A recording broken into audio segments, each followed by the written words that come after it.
Settle in now. Feel the weight of the surface beneath you, the way it holds you without effort, without judgment, the way solid things hold without asking anything in return. Take one slow breath in through your nose, hold it for just a moment at the top, and then let it go, all the way out, until the exhale has nothing left to give. Good. You are here. The world outside this room can wait. What we're doing now is quieter than that. Tonight you're going to travel somewhere that very few people think to look.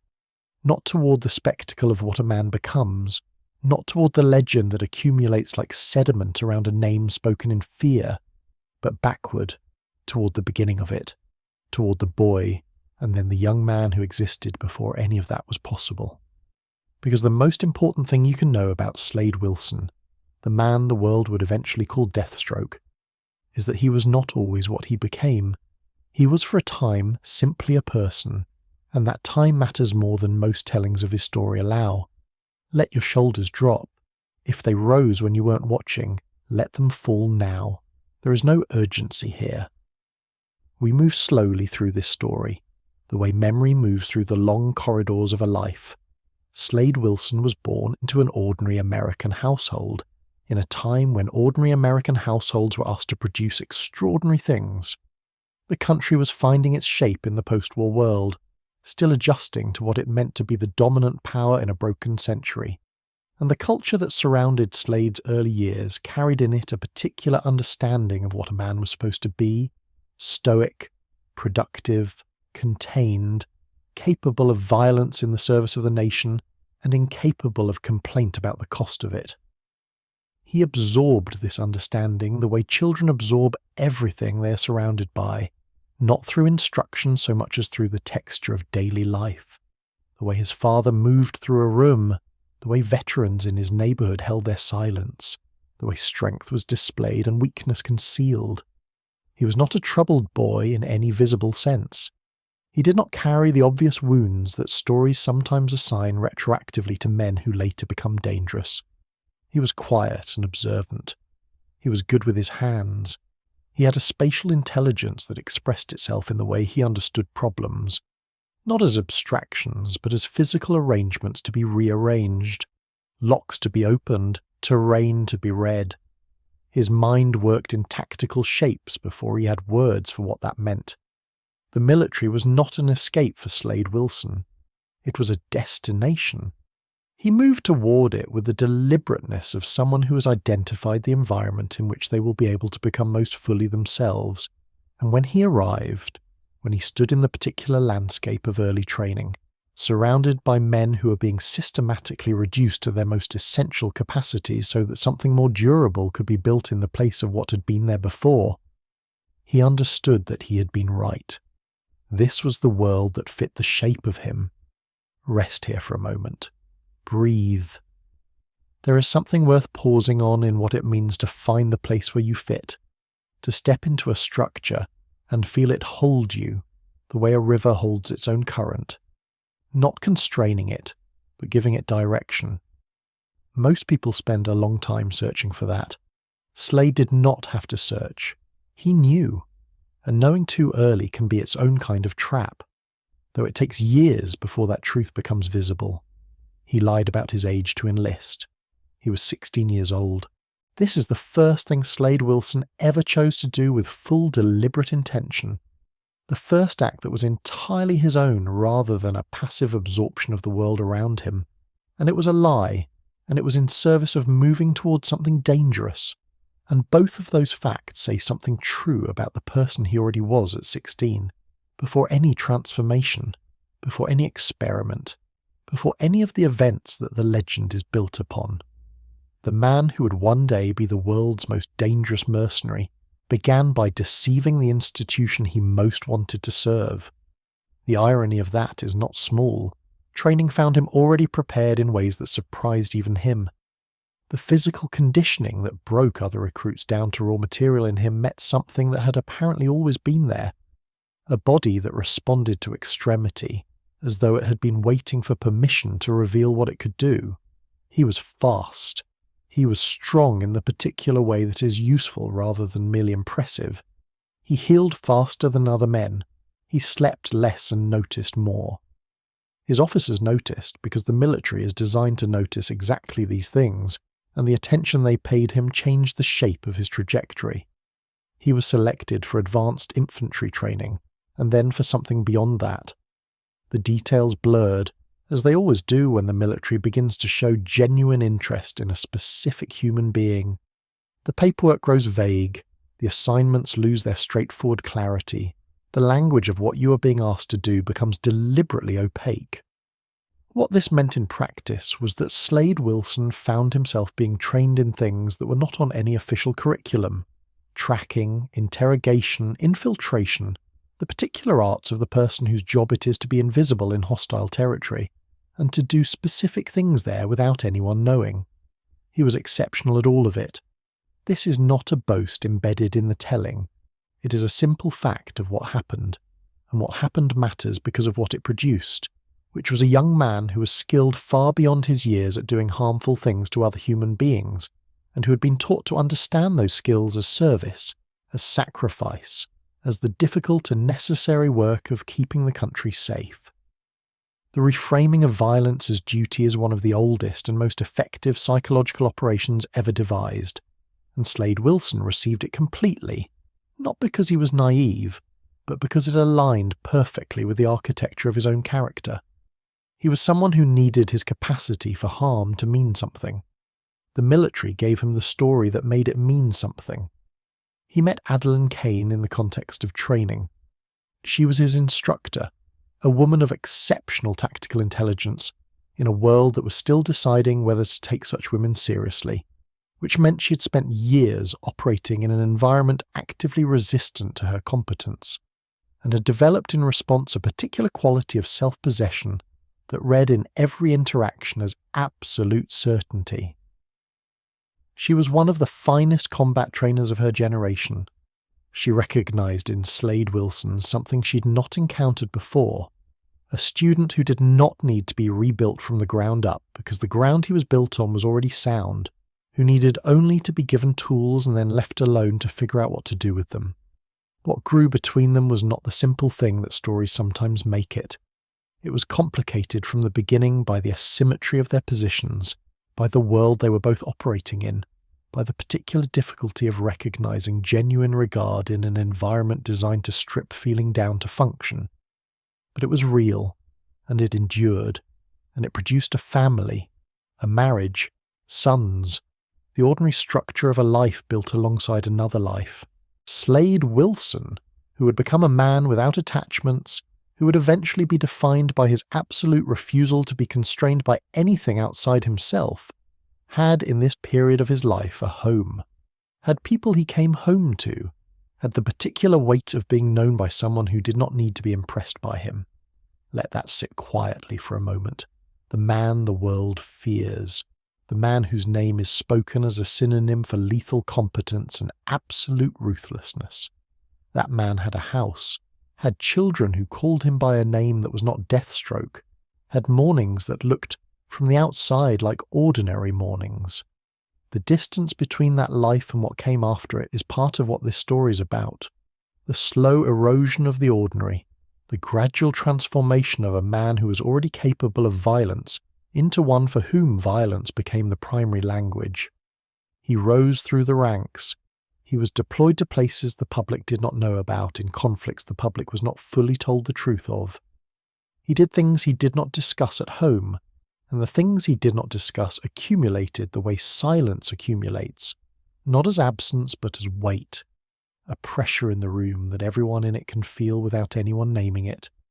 Adeline understood this, because she was not naive about what the military asked of the men it trained, and because she loved him enough to hold the space that his silence required. This, too, is a kind of strength that gets overlooked in stories about soldiers. The war in Korea took him somewhere that his previous training had prepared him for technically, but not psychologically. Combat. Real sustained combat in the particular conditions of that conflict.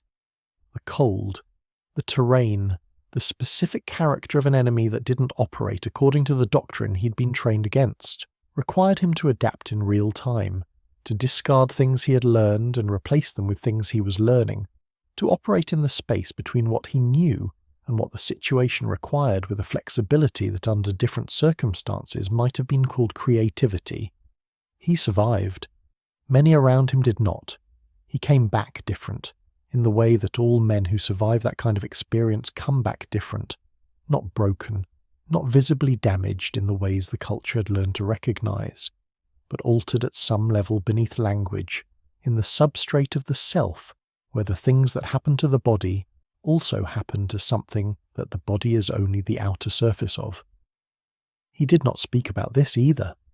He was not a man who had the language for it, and even if he had, he was not sure the language would have helped. What he did instead was train, and he accepted a request to participate in a program that the military was not publicly disclosing. A program that promised to make him more than he already was, and he said yes, not from greed, not from ambition in any ordinary sense, but from the orientation toward extremity that had always been the most reliable fact about him. He wanted to know the outer limit of what he could become. He did not fully understand that the outer limit was also the edge of something else entirely.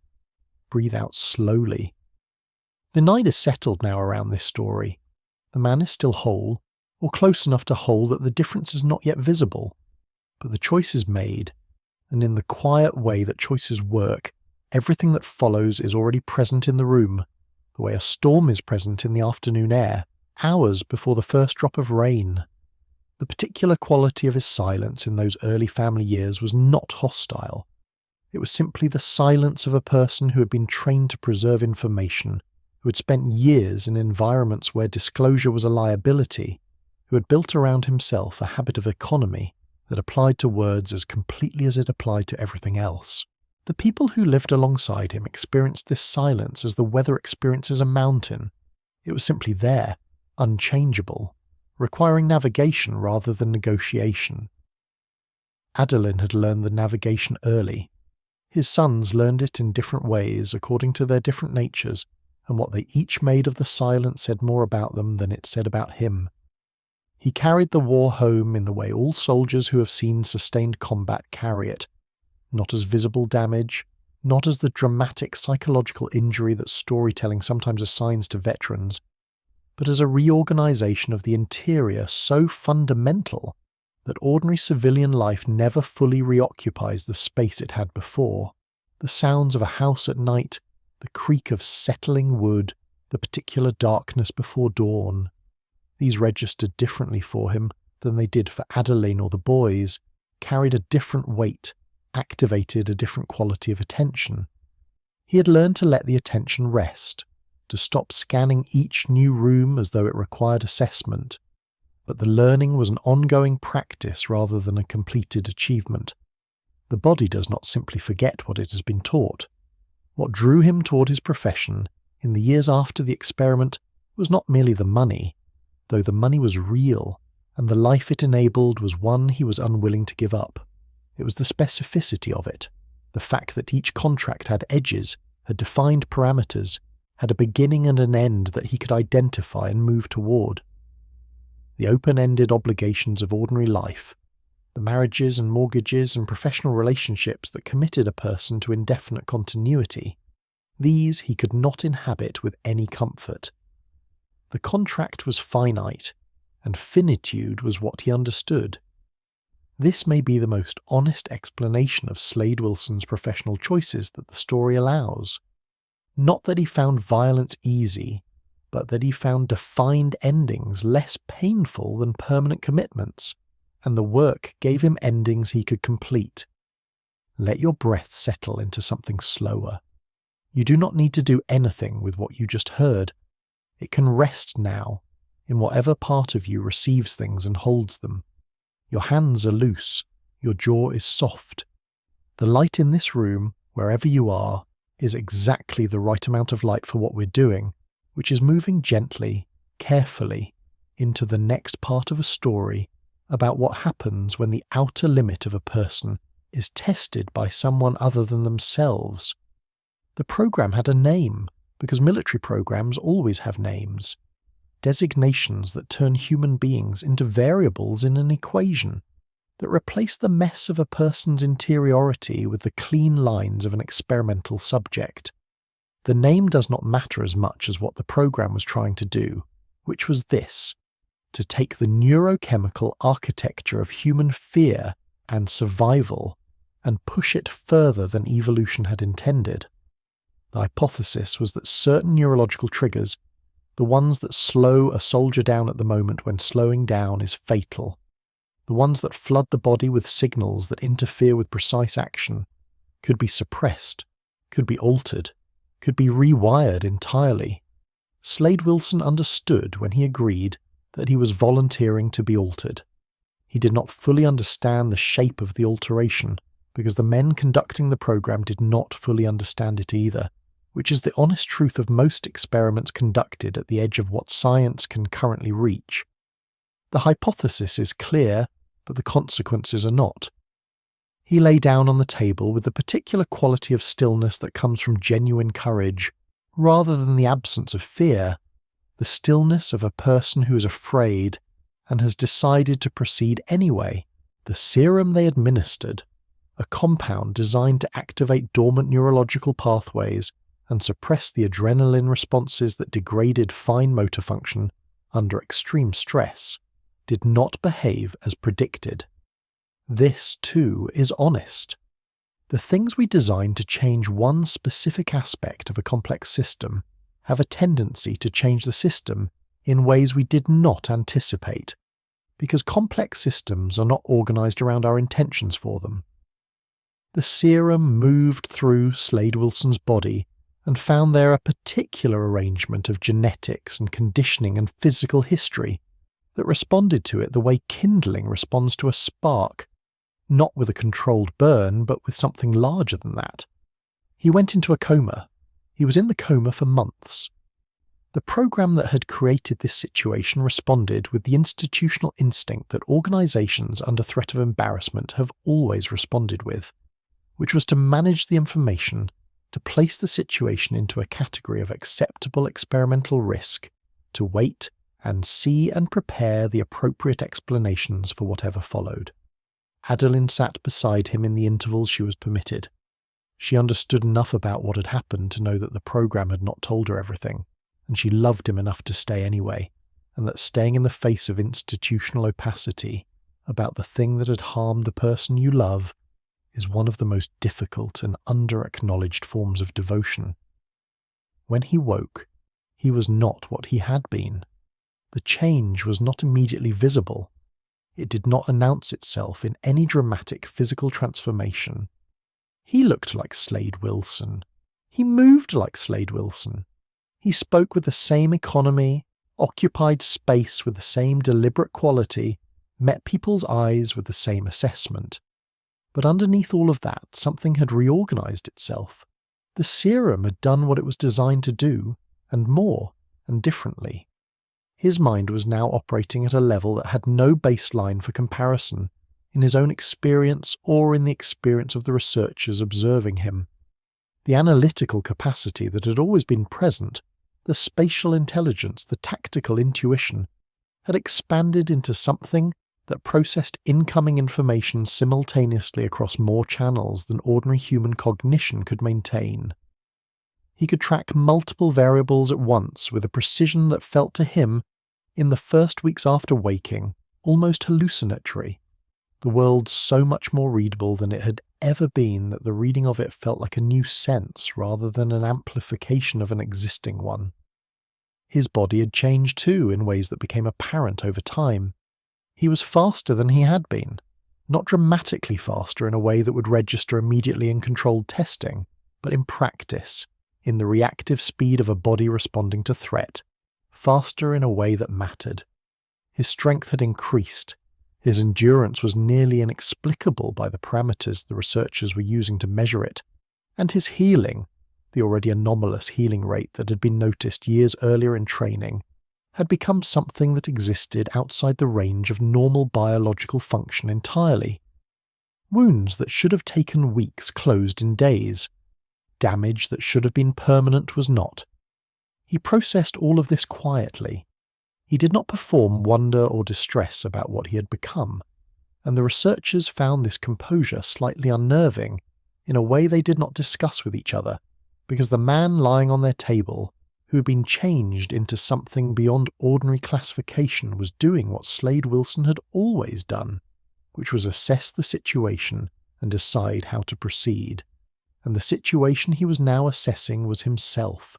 There was one thing the program had not adequately considered in its design, which is true of many programs designed by organizations that are very good at certain kinds of thinking and structurally prevented from doing other kinds. The neurological rewiring that suppressed fear and clarified perception and enhanced reaction time had not left the rest of Slade's psychology untouched. The enhancement was not surgical. It was systemic. And what it had done to the part of him that navigated moral complexity, the part that mediated between his capacity for harm and his reasons for exercising it, was not what the program had intended. He did not become a monster in the moment he woke from that coma. This is important. The transformation was slower than that, more gradual, more human in its texture. What the experiment had done was remove certain internal governors, the neurological equivalents of the weight we feel when we contemplate doing harm, the friction that slows us down in the space between impulse and action. The capacity for violence had always been there. What was different now was the absence of a particular quality of resistance that most people carry without knowing it, the quiet cost that the body and mind levy on actions that cross certain thresholds. The military attempted to retain him. Of course they did. A soldier who was now operating at the capacity he was operating at, who could assess a tactical situation with a speed and accuracy that exceeded anything in their training protocols, who could sustain engagement past the point where any other soldier would be compromised, who healed in ways that made him functionally more durable than any asset they had previously possessed, was not an asset they would release voluntarily. There were discussions, there were agreements, and then violations of agreements. There were the particular negotiations that happen between an institution and an individual, when the institution needs the individual more than it is willing to admit. He left. The circumstances of his departure from official military service were not clean. They were the circumstances of a man who had decided that the institution that had changed him, without his fully informed consent, no longer had the authority to direct what he did with the result. He was not wrong about this. He was also not entirely right about everything that followed from it, but that is the nature of moments of genuine rupture. They do not come with clean edges. What he had, coming out the other side of everything the program had done to him, was an extraordinary set of capabilities and a marriage and sons and the memory of the person he had been before the table and the serum and the coma, and those memories were still present, still available to him, still real in the way that genuine memories are real, not as lived experience but as knowledge, as a record of what had once been true. He knew who he had been. He could compare it to who he was now. The comparison did not distress him. This, perhaps more than anything else, is the detail worth sitting with, not the physical transformation, not the enhanced capacity, not even the departure from the institution that had made him. The detail worth sitting with is that the man who woke from that coma and found himself altered, looked at the alteration and was not troubled by it in the way a person who still had all their original governors would have been. He assessed it. He accepted it. He began to plan. Breathe here. The room is still. The night presses gently against the windows. Somewhere outside, the world continues its ordinary motion, its errands and its anxieties and its small moments of beauty that no one will remember. In this story, in the space of this telling, a man has just become something different from what he was, and the most unsettling thing about it is not the becoming but the acceptance, the way the new shape fit him so easily, as though it had always been waiting, Adeline noticed. She was too perceptive and too deeply invested in who he had been not to notice the particular quality of the change. She could not have named it precisely, not then. But she understood in the way that people understand things before they have the language for them. through sensation, through the slight but consistent differences in how a familiar person now occupied familiar spaces, that something had shifted beneath the surface of the man she'd married. She loved him still. She would love him for a long time still. But love, even the most durable kind, cannot hold everything indefinitely. Some things, given time, become too heavy even for that. The researchers who monitored his recovery in the weeks after he woke had never seen anything quite like it. Not the physical progression, which was dramatic enough, but the quality of his engagement with what was happening to him. Most subjects who had undergone experimental procedures, even those that had gone reasonably well, emerged into recovery with a quality of disruption in their relationship to themselves, a gap between the self that had entered the procedure and the self that found itself on the other side of it. Slade Wilson had this gap, but he responded to it the way he responded to tactical disruption, as information to be assessed rather than as a loss to be mourned. He conducted what amounted to a systematic self-examination, testing each newly altered function against his prior understanding of his own capacity, noting the differences with the precision of someone calibrating an instrument. The one thing the experiment could not enhance, because it could not access it, was whatever it is that makes a person want to be the specific person they are, rather than a more capable version of someone else. Slade Wilson had always had a very clear sense of what he was, not what he wanted to become, but what he already was, the essential nature that all his choices had expressed, and all his training had refined. The experiment amplified the expression of that nature without changing its fundamental character, and this, in retrospect, may be the most significant thing about it. He emerged from the procedure as recognizably himself, which meant that everything the procedure had enhanced was now in service of a self that was already oriented the way it was oriented, already committed to the values and the priorities and the professional identity that had been building for years. The enhancement did not redirect him, it accelerated him. Adeline's response to the changed man she found in the recovery room was private and disciplined, in the way that her responses to most difficult things were private and disciplined. She had loved the original, and she loved this, and the love was not diminished by the change, but it was altered in its character. She now had to love someone she could not fully understand, which is a condition that love often finds itself in, but that is always specific and always demanding in its own way. She was up to the demand.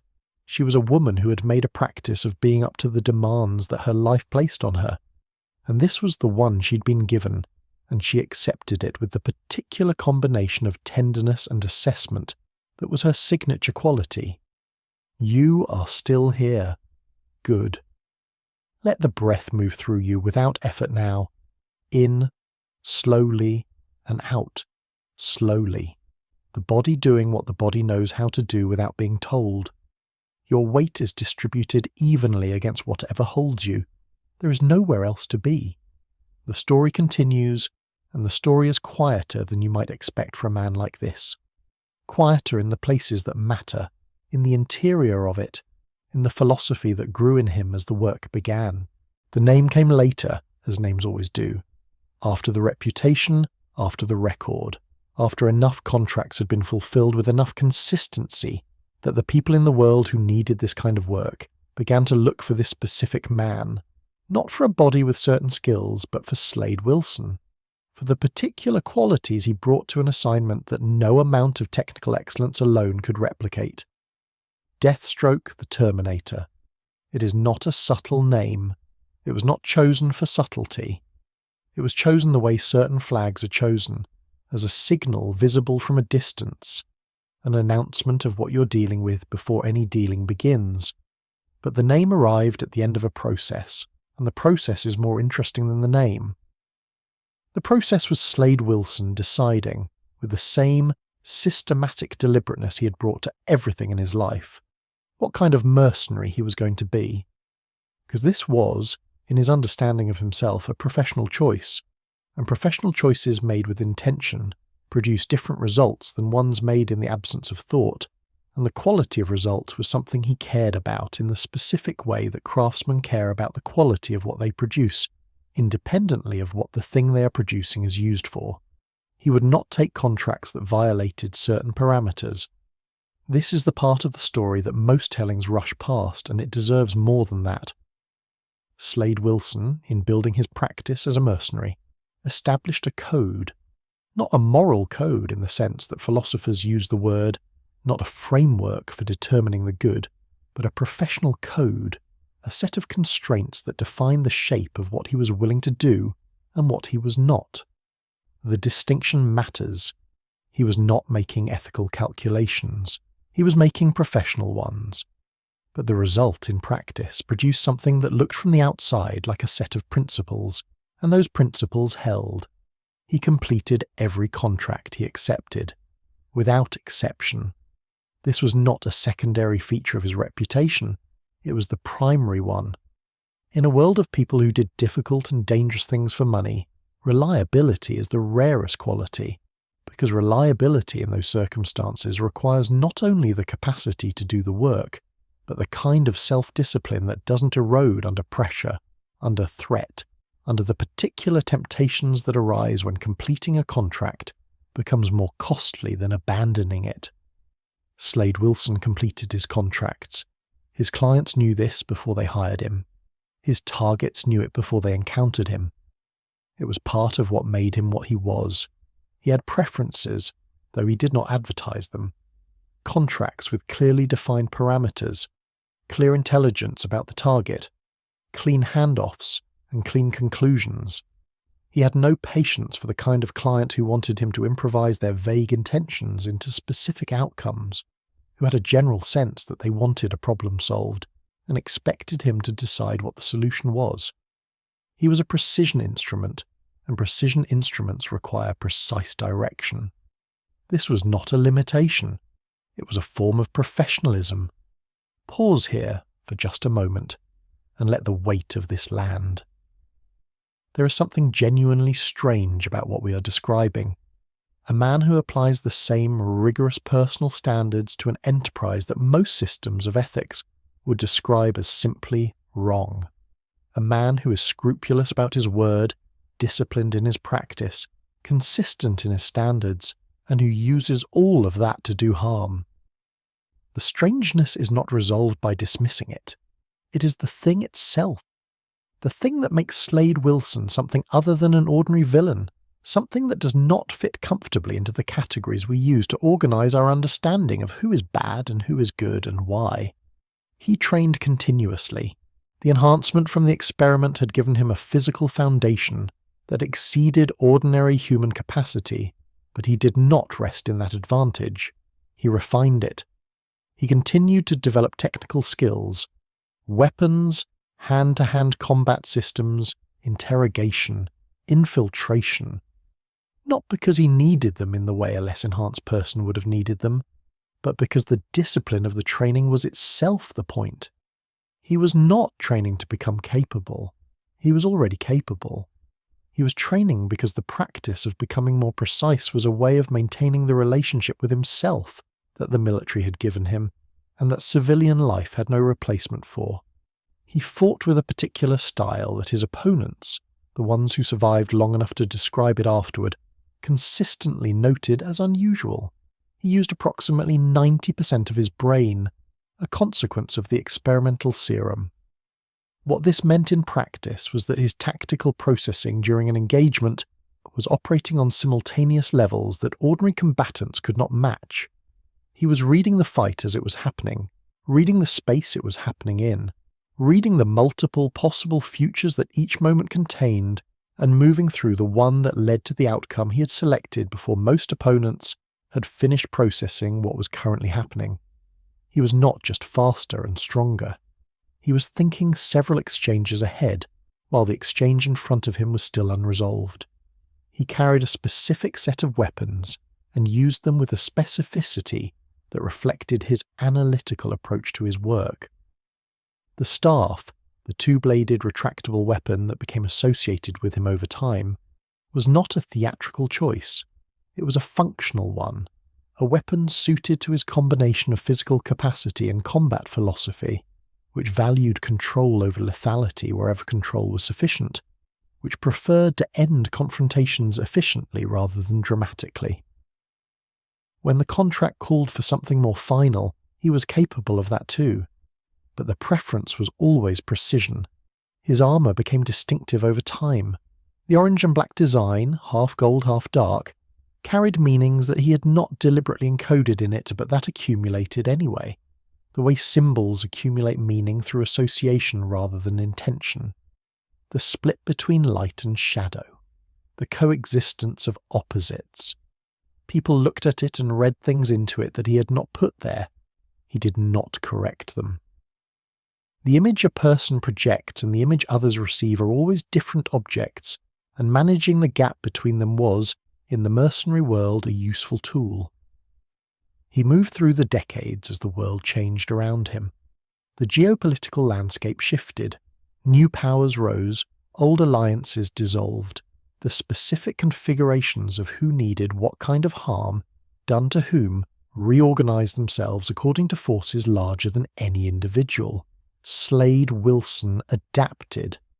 He was not ideologically committed to any particular side of any particular conflict, and this adaptability was itself a kind of philosophy, a form of radical practicality that refused to allow the changing definitions of enemy and ally in the larger world to dictate the terms of his professional existence. There were contemporaries in his world, other operatives, other specialists, other men and women who had moved to the edge of what was sanctioned and stepped over it into the space where the only rules were the ones you made for yourself. He knew some of them, respected a few of them, had no illusions about any of them, including himself. The mercenary world is built on mutual assessments of capacity and reliability, and in that world Slade Wilson occupied a position that was not the result of any single legendary contract, but of the cumulative record, the body of work, in the most literal sense of the phrase. He encountered in this period the figures who would come to define the context of his career in the public story of it. The superhero community was becoming a more present feature of the world he moved in, not because his work directly intersected with theirs, not yet, but because the existence of people who operated outside conventional authority in the service of something they called justice created a particular texture in the environment that anyone operating outside conventional authority for other reasons had to account for. He noticed them, he assessed them, he filed the assessments. Batman interested him most, among the figures he observed from a distance in this period, not because Batman's resources were the most impressive or his reputation the most formidable, but because of something specific in the way Batman operated, a quality of discipline and system that was, in its fundamental structure, recognizable. Slade Wilson saw in Batman's approach to his work a mirror of his own approach, different in its moral architecture, different in its goals, identical in its fundamental commitment to preparation and precision, and the refusal to rely on anything other than thorough prior thought. He recognized a methodology. He respected it without admiring what it served. The mercenary years were not without their own particular form of loneliness, though Slade Wilson would not have used that word for it. He moved between locations, between identities, between the specific human context that contracts required him to inhabit and then leave. He was very good at brief intimacy, at the kind of connection that a cover identity requires, that makes other people feel genuinely met without actually revealing anything of the self that is doing the meeting. He had learned this in his military years and refined it since. It was useful. It was also, over time, its own kind of cost. Let the breath come easy now. The room is around you, solid and still, holding you without any of the complexity that this story carries. Somewhere in the years we have just moved through, a man built a professional identity so complete and so internally consistent that it became indistinguishable from a self. The mercenary was not a role Slade Wilson was playing. It was what he had organized himself into, brick by brick, contract by contract, until the structure was too solid to see through to whatever had been there before it. This is worth sitting with. not with judgment, just with the quiet acknowledgement that this is one of the things people do with the material of a life. They build things that outlast the reasons they were built. His workspace, wherever he happened to have established one, always reflected the same organisational philosophy. Not tidy in the superficial sense that people associate with cleanliness, but systematic in the deeper sense that everything in it had a logic, a purpose, a position that was not arbitrary. The weapons were maintained with the kind of attention that people give to instruments they trust their lives to, because they were instruments he trusted his life to, and the maintenance was meditative in the way that any practice done with full attention becomes meditative. The hands knowing their work so completely that the mind was freed to go wherever it needed to go, while the work continued without conscious direction. He sharpened things. He cleaned things. He replaced the components that had compromised before the compromise became a problem in the field. These rituals were, in their way, the closest thing he had to a spiritual practice. The clients who hired him were not, on the whole, people he admired. This is a nuance that the legend tends to smooth over. The fact that the most respected mercenary in the world spent most of his professional life in the employ of people he assessed, privately and accurately, as inferior to him in almost every dimension, except the possession of money and the specific kind of institutional power that money purchased. He served their purposes with the same professional thoroughness, regardless of his private assessment, because the professional code was not conditional on admiring the client. But the assessment was always present, and it was always accurate, and the space between what the clients believed they were purchasing and what they were actually getting was a space that Slade Wilson occupied with the relaxed confidence of a person who's never needed the other party to understand the transaction correctly in order to complete it.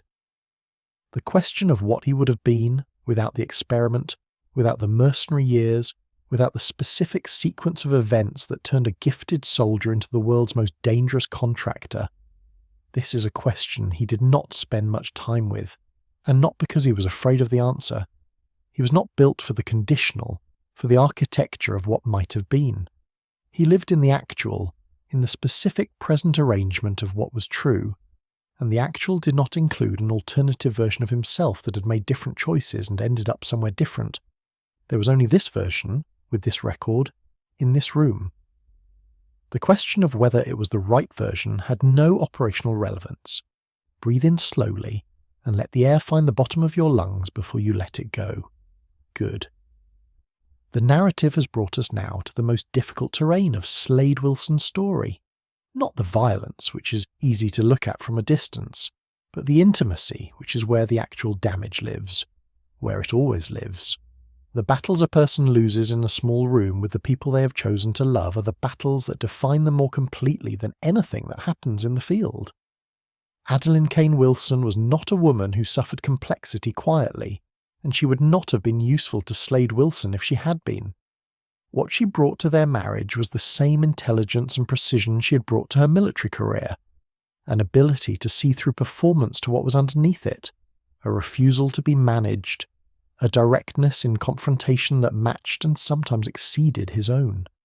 In the early years, this was the thing he valued most about her, the feeling of being with someone who was not fooled by him, who saw what he was without flinching and remained. They built a life that looked, from the appropriate distance, like the life of a military family navigating the civilian transition. They had structure, they had routine, they had the particular rituals of a household that take seriousness seriously, discipline at the table, expectations about effort and accountability, a shared language around what it meant to be capable and what it meant to waste capability. Adeline ran the household with the efficiency of a field commander and the tenderness of a woman who understood that efficiency without warmth produces a cold house, and she did not want a cold house. Their son Grant arrived first. He was a child shaped by the Wilson household in ways that are easy to describe and difficult to fully understand. Proud, driven, physically gifted, operating under the particular weight of being Slade Wilson's son, in a way that he experienced not as a burden, but as an aspiration. He wanted to be what his father was. He understood his father as something to be measured against and eventually surpassed.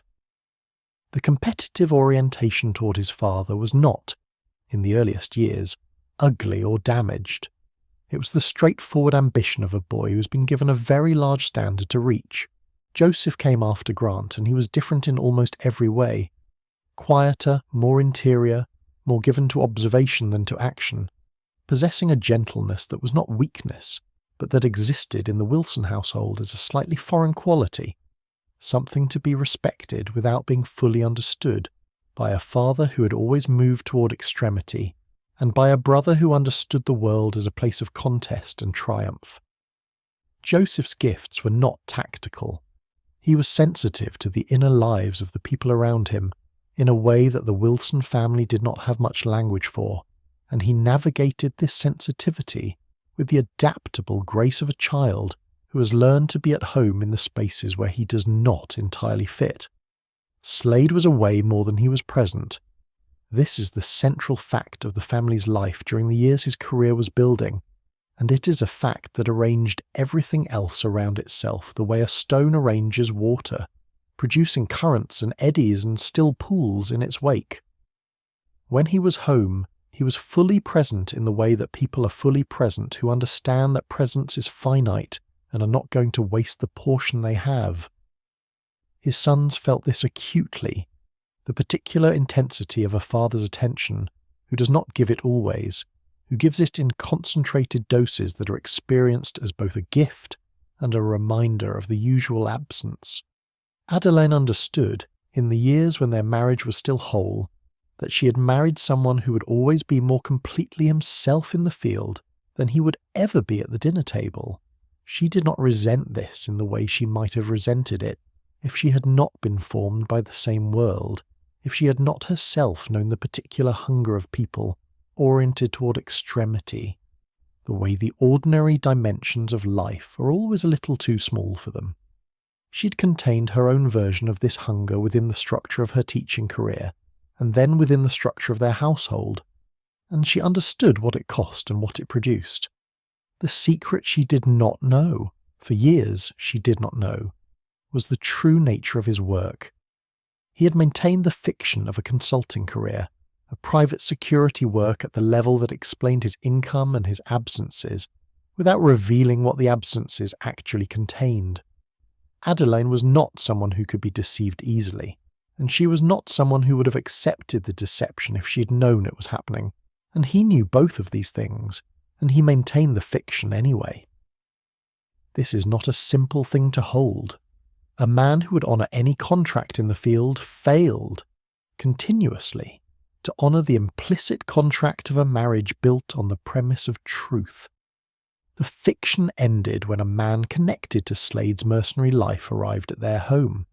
He came in search of leverage, in search of the particular pressure that can be applied to a man through the people he's built a life around, the vulnerability that love creates and that certain kinds of threats are designed to exploit. The attack exposed everything. Adeline was forced in a single violent afternoon to revise her understanding of her husband and her marriage and the structure of the life she had built, and the revision was total, and it required her to do something that revealed exactly who she was, which was to respond not with collapse but with combat. She shot him. This too belongs in the record. In the aftermath of the violence that had come into their home, in the moment when the full truth of what he had been doing and who he was became undeniable, Adeline Kane Wilson raised a gun and she shot her husband. The bullet took his eye. He survived. He was always going to survive. The experiment had ensured that. But the act itself was its own kind of punctuation, the period at the end of one sentence of their life together and the beginning of another that would be organised around a very different understanding. The eye patch became the most recognisable feature of Deathstroke's iconography, the thing that most images of him return to, the visual shorthand for a history that most people who encounter that image don't know. When you see the half-gold, half-black mask with the single lens, you are seeing the record of a marriage in its final hour, the physical mark that a woman left on a man who had deceived her. the external representation of a loss that was not tactical but personal. He lost the eye. He kept the marriage for a time still, damaged and rebuilt into a different shape, structured around the acknowledgement of what had happened rather than the pretense that it had not. But marriages rebuilt on the acknowledgement of fundamental violation are fragile in ways that the people inside them do not always see. They function. They produce the routine of a shared life, the ordinary motion of two people occupying the same space, raising the same children, navigating the same household, and underneath all of that, the wound. Not festering necessarily, but present. The way a healed bone is always slightly different at the fracture point, always slightly more likely to give there than anywhere else if the right pressure is applied. The right pressure arrived in the form of Grant's death. The circumstances of it, a contract that went wrong, an enhancement that burned through him, the specific tragedy of a son who wanted to follow his father into a world he did not fully understand, are a story that belongs in its own telling. What matters here is what it did to the structure that Slade and Adeline had rebuilt after the shooting, which is that it brought the full weight of what his profession was and what it cost down onto the foundation of what remained between them, and the foundation did not hold. She left, or he left, or they unmade what they had made together with the slow, costly deliberateness of people dismantling something that took years to build. The house they had shared became, over time, a place that neither of them lived in. The children moved between orbits that did not always overlap. Joseph, who had grown into a young man of unusual sensitivity and artistic gift, navigated the dissolution of his parents' marriage with the interior resources he had always had but that no one in his family had fully known how to name. What Slade carried out of the family he had built was not grief in any form he would have recognized as grief. He was not constructed for the sustained mourning that loss of this kind typically produces. What he carried instead was something colder and more durable, the knowledge of what the work had cost, recorded with the same precision he brought to everything else, added to the running account of things that the life he had chosen had required him to pay. He paid the price with the same composure he brought to everything. He did not stop paying. He did not stop the choices that continue to demand payment.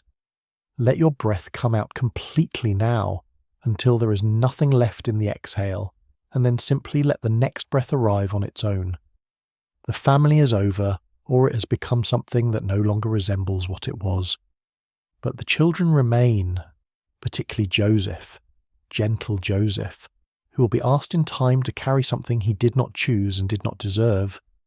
And Grant remains in the way that the dead remain, not as presence but as weight, as the specific gravity of a loss that cannot be resolved because its cause cannot be undone. A man's family is often the most accurate portrait of him that exists, not the self he presents to the world, but the self he is willing to risk in the presence of people who can see him clearly. Slade Wilson's family portrait is complicated and painful, and deeply human in its texture. It does not make him sympathetic in any simple sense. It makes him legible. And legibility, in a story like this one, is its own kind of illumination. The way Slade moved through domestic space was something that Adeline had catalogued without intending to. Accumulated in the way that people who love another person accumulate everything about them, not as a project, but as the natural result of sustained attention. He was careful in enclosed spaces in a way that had nothing to do with politeness. He sat with his back to walls when there was a wall available. He identified exits in every room he entered, not anxiously, not as someone afraid, but as someone for whom this was as automatic as breathing, the residue of years of training in environments where the location of exits was the difference between coming home and not. The house organised itself around these habits without anyone discussing them. The furniture arrangements slightly adjusted over the years in ways that Adeline understood and the boys did not, creating a domestic space that accommodated the particular needs of a man whose body remained even at rest at a low level of readiness. Their evenings in the good years, had a texture that neither of them could have described to someone outside them. A specific combination of density and ease that came from two people who were both very complete in themselves, occupying the same space with genuine comfort, neither of them requiring the other to fill what was missing, because what was missing in each was the part that the other provided.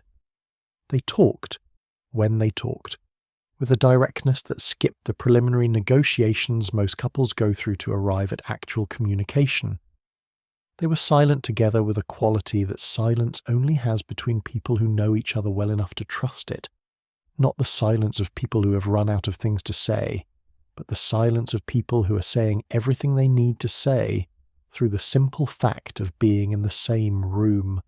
These were not small things, even if neither of them narrated them as significant at the time. Breathe. The night is deep now, and the story is about to move through one of its darkest passages. You do not need to brace for it. You only need to remain here, soft and still, letting the narrative wash over you the way water moves over stone, present, persistent, leaving its impression without requiring you to hold on to any of it. Let your hands relax. Let your face be soft. The air in this room is exactly the right temperature. The Teen Titans were, in the era of their greatest visibility, one of the more remarkable things the age of costumed heroes had produced.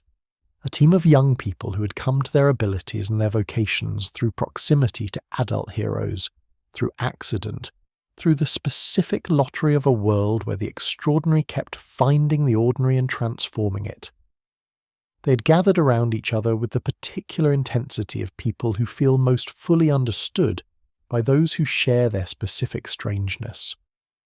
Robin, who had stood in Batman's shadow long enough to know exactly what that shadow cost. Starfire, an alien woman of extraordinary power navigating a world she was still learning. Raven, half human, half something older than human civilization, carrying an inheritance she had not chosen. Cyborg, partly machine, navigating the philosophical complexity of what that meant about personhood, and others who moved through the team's history with varying degrees of permanence. They were young in the ways that mattered. Not naive exactly, because the experiences that had shaped them had burned away a certain kind of innocence early. But young in the sense of still developing the thick skin that experience gradually grows over the capacity for trust, still capable of bringing people into their orbit with a genuine openness that was also, from a certain perspective, a vulnerability. Terra arrived in that vulnerability. She was Tara Markov, powerful, volatile, carrying a barely contained geological ability that expressed itself in the movement of earth and stone, that had the quality of her own interior life made external, unstable, capable of tremendous force, difficult to direct precisely. She was also a teenager who had lived a life of considerable difficulty, and she presented herself to the Titans with the particular quality of someone who needed what they had to offer: acceptance, belonging, a structure that could hold her while she found her footing. She was working for Slade Wilson from the beginning. This is the fact at the centre of the Judas Contract, and it is a fact that needs to be held directly before anything else about it can be understood. The relationship between Tara Markov and Deathstroke was established before her arrival among the Titans, in circumstances that were complicated and exploitative, and that the story has spent years examining from multiple angles without reaching a comfortable resolution about. What is clear is that she was in his employ. What is clear is that the friendship she built with the Titans, particularly her closeness with Garfield Logan, Beast Boy, whose genuine affection for her was completely sincere, was a professional performance with a specific purpose. The purpose was intelligence. The Titans had, over their existence, accumulated enemies of the kind that come with operating as a visible heroic force, and among those enemies was HIVE, an organisation whose name was an acronym, and whose methods were those of an entity that understood power as something to be purchased and deployed rather than earned. They had approached Deathstroke years earlier through Grant, and the connection between them had continued. Now they wanted the Titans neutralized, and Deathstroke had accepted the contract. Pause here. Sit with what is happening in this part of the story. A team of young heroes living inside the trust they have built together. A young woman among them who has their genuine affection. And underneath all of that, a professional arrangement designed to deliver them to people who wish them harm. The betrayal is not dramatic in its operation. It is bureaucratic. It is clinical. It is the kind of harm that is most effective precisely because it looks like something else for a long time. Terra's infiltration was thorough and patient, and it produced the intelligence that the contract required.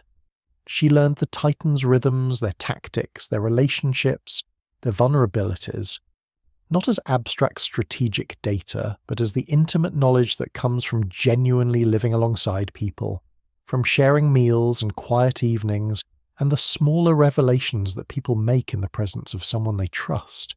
She gathered it all, and she delivered it, and the Titans were taken. They were captured separately, in coordinated strikes that exploited the specific weaknesses her intelligence had identified. It was executed with the precision that Deathstroke was known for, systematic, efficient, not unnecessarily violent but not gentle either. Each capture was a demonstration of the gap between what they knew and what was being done to them, the particular helplessness of being overcome by a plan that had been built around intimate knowledge of everything you thought was protected. Robin, Dick Grayson, the person who had stood closest to Bruce Wayne long enough to develop his own formidable capacity for preparation, was not captured. He had been away during the strikes, and his absence became the single factor that the contract had not accounted for, the variable that disrupted the otherwise complete execution. He returned to find his team gone. He found the evidence of what had happened, and then he did what he had been trained to do, which was to think clearly under circumstances that would have broken most people's ability to think at all. What followed was not a simple rescue.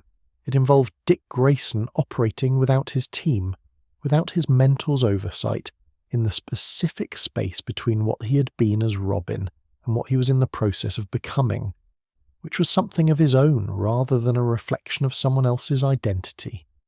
He moved through the situation with a ferocity that surprised even the people observing it, because they were accustomed to the controlled version of him, the disciplined apprentice, and what they saw now was something less managed and more fundamental.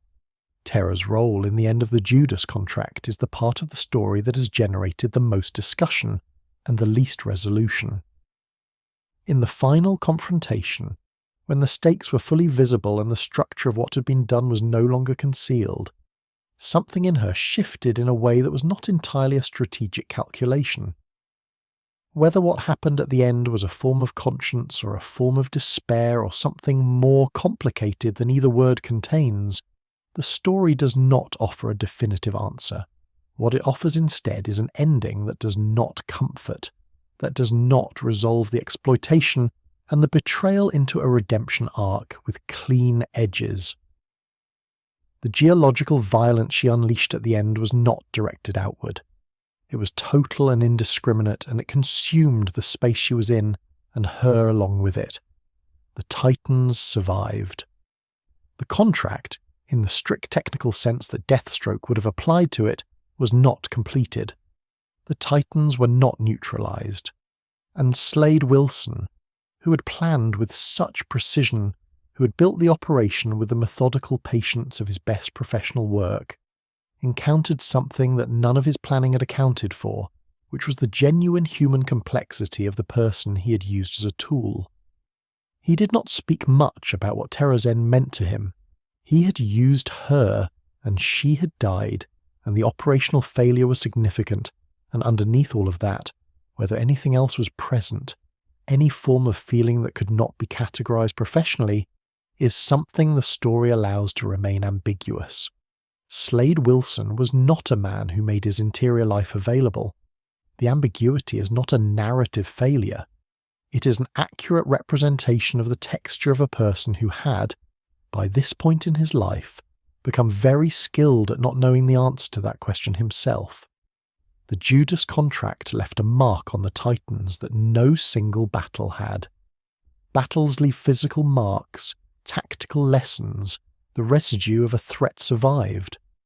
Betrayal leaves something different, a permanent alteration in the way a group understands trust, a new and permanent awareness of the gap between how a person presents and what they are.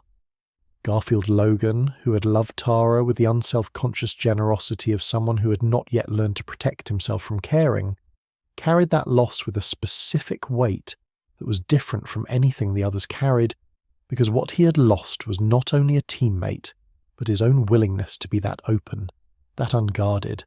That willingness, once damaged, takes a long time to repair. And Deathstroke continued. He has always continued. This is perhaps the most uncomfortable truth about him. Not that he did terrible things, but that he did them without the kind of collapse or transformation that stories usually require in the aftermath of terrible things. He remained who he was. He moved on to the next contract. He continued to exist in the world with the same competence and the same code and the same face. The musk with its single working eye, scanning the next situation with the same unflinching calculation. Let the breath move now, slow and complete. This part of the story is difficult terrain, and you have moved through it, and the darkness of it is not required to remain with you.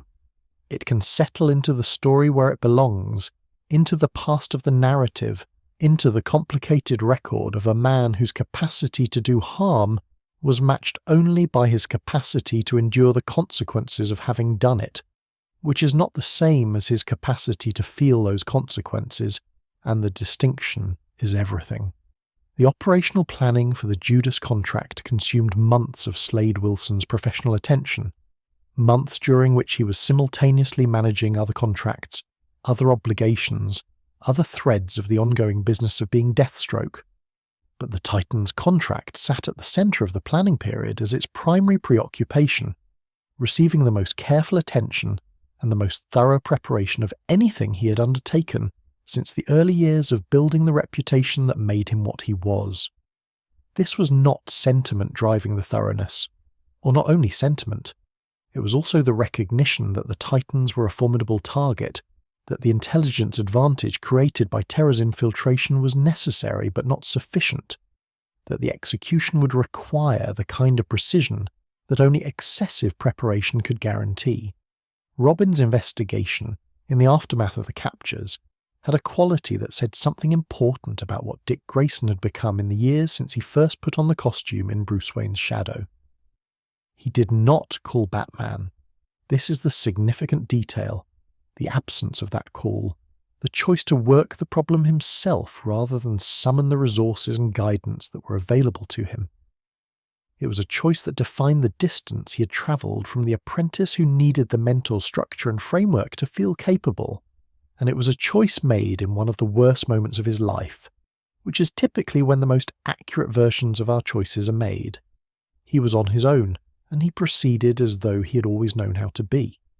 The aftermath of the Judas Contract changed the Titans as a team in ways that no external force had managed to change them.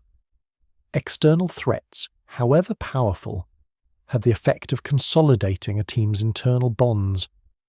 The shared experience of surviving something difficult together produces a quality of mutual trust that is difficult to replicate through ordinary means. The betrayal did the opposite. It introduced into the team's internal atmosphere a permanent low-level awareness of the gap between presentation and reality, the knowledge that closeness could be performed, that the feeling of being genuinely known could be manufactured by someone whose knowledge of you was entirely instrumental. They continued. They remained a team. But they did not remain exactly what they had been, and that difference, invisible from the outside, was present in every room they occupied together. The breath is yours, nobody else's claim on it.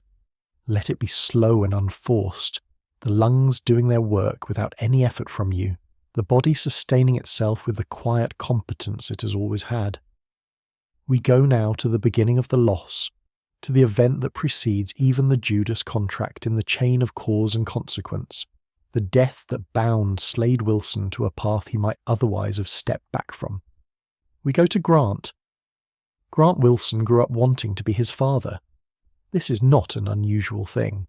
Many children orient themselves toward the parent who represents the larger than ordinary, who seems to carry more gravity than the world around them. But in Grant's case, the father in question was genuinely extraordinary, and the specific quality of what he was doing when he was away from home was, in those early years, unknown to Grant, which meant that what Grant oriented himself toward was a version of his father built from what was visible rather than what was true. He was capable. This needs to be said clearly and without the distortion of retrospect that the knowledge of his ending can impose on the telling of his beginning. Grant Wilson was physically gifted, mentally sharp in the tactical ways that the Wilson household valued, willing to train with the persistence that genuine aspiration requires. Had he pursued a conventional path, the military, as his father had, or private security or any of the other structures that could have held someone of his capability, he might have built a life that was its own kind of distinguished. He had the material for something real. Instead, he pursued his father, not in the sense of following him directly, because the path Slade walked was not a path that was advertised, not one with a door you could knock on and request entry. But Grant pursued the shape of his father, the capacity for extreme violence in service of a purpose, the professional identity built around being the most dangerous person in a given situation. He wanted the name, the power that came with the name, the acknowledgement from the world and from his father that he was the kind of person the world needed to be afraid of. The Ravager identity was his answer to this pursuit.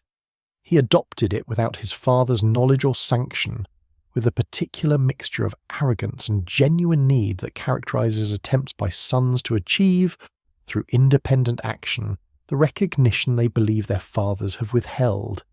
He built the costume and the persona and the approach with whatever he had, which was considerable native talent, and almost none of the specialized training that made Deathstroke what he was, and the gap between what he had and what the work required was visible almost immediately to anyone who looked at him with professional eyes. HIV found him, or he found HIV, the organization that would later hire Slade for the contract against the Titans. They offered him what he was looking for, the opportunity to prove himself against the Titans, a contract that would give formal shape to the ambition he'd been carrying. He accepted. He was offered an enhancement, a biochemical augmentation designed to bring him closer to the level that the assignment required. He accepted that too, without the understanding of what the enhancement would cost him, or the medical assessment that might have told him what his body could and could not sustain. The fight with the Titans did not go the way he had planned. He had the enhancement and he had the drive, and he had the particular reckless energy of someone who has organized their identity around a goal and can now see the goal clearly for the first time, and none of it was sufficient. The enhancement that was pushing his body to perform beyond its limits was also, in the same biological moment, destroying him. The cellular damage accumulated faster than the enhancement could sustain, and what he experienced as the fight continued was not the triumph he had come to claim, but the growing awareness of his own body failing underneath him. He died of it. The enhancement burned through him in the course of the engagement, and Grant Wilson, who had wanted so badly to be more than he was, who had pursued his father's shadow to the edge of everything, died young, in the field, in a fight that had been designed to make him seem like his father, and had instead revealed how much of his father he had never had access to. Slade arrived in the aftermath. The record does not preserve the private quality of that moment, what it looked like when Deathstroke stood in the space where his son had been, what the composure that was his most consistent feature did or did not hold in the immediate presence of this particular loss. What the record preserves is what he decided. He decided to honour the contract. He assumed the obligation that his son had taken on and died under, and he made of it a personal commitment to the completion of what Grant had started, to the defeat of the Titans who had been Grant's final opponents. There are different ways to understand this decision. The cynical reading is that it was simply an extension of his professional code. A contract had been accepted by someone bearing his name, and the code required fulfillment, and the personal connection to the contractor did not change the structural obligation. The more complicated reading is that the completion of the contract was the only action available to him that felt, in the specific geography of his grief, like something, like motion, like a direction to move in when standing still would have required acknowledging the full weight of what was immovable. Grief does strange things to the architecture of a person's choices. In most people it produces withdrawal, a turning inward, the particular dormancy of a self that has been hit hard and needs time to reconstitute. In Slade Wilson, who was not built for withdrawal, and who had systematically trained away the capacity for dormancy, it produced instead a contraction, a narrowing of what he allowed himself to feel into the smaller, harder thing that could be moved through rather than lived inside. The contract gave the grief a container. The completion of the contract became the externalized form of a mourning that had no other expression available to it. The Titans became, in this period, something beyond professional opponents for him. They were not enemies in the ideological sense. He had no ideology that would produce enemies in that way. They were the specific context of his son's death, the faces and names associated with the event that had taken something irreplaceable, and the pursuit of the contract against them carried an emotional charge that was not typical of his professional work, that he did not fully acknowledge even to himself, that made the work more personal, and therefore, paradoxically, slightly less precise than his best work usually was.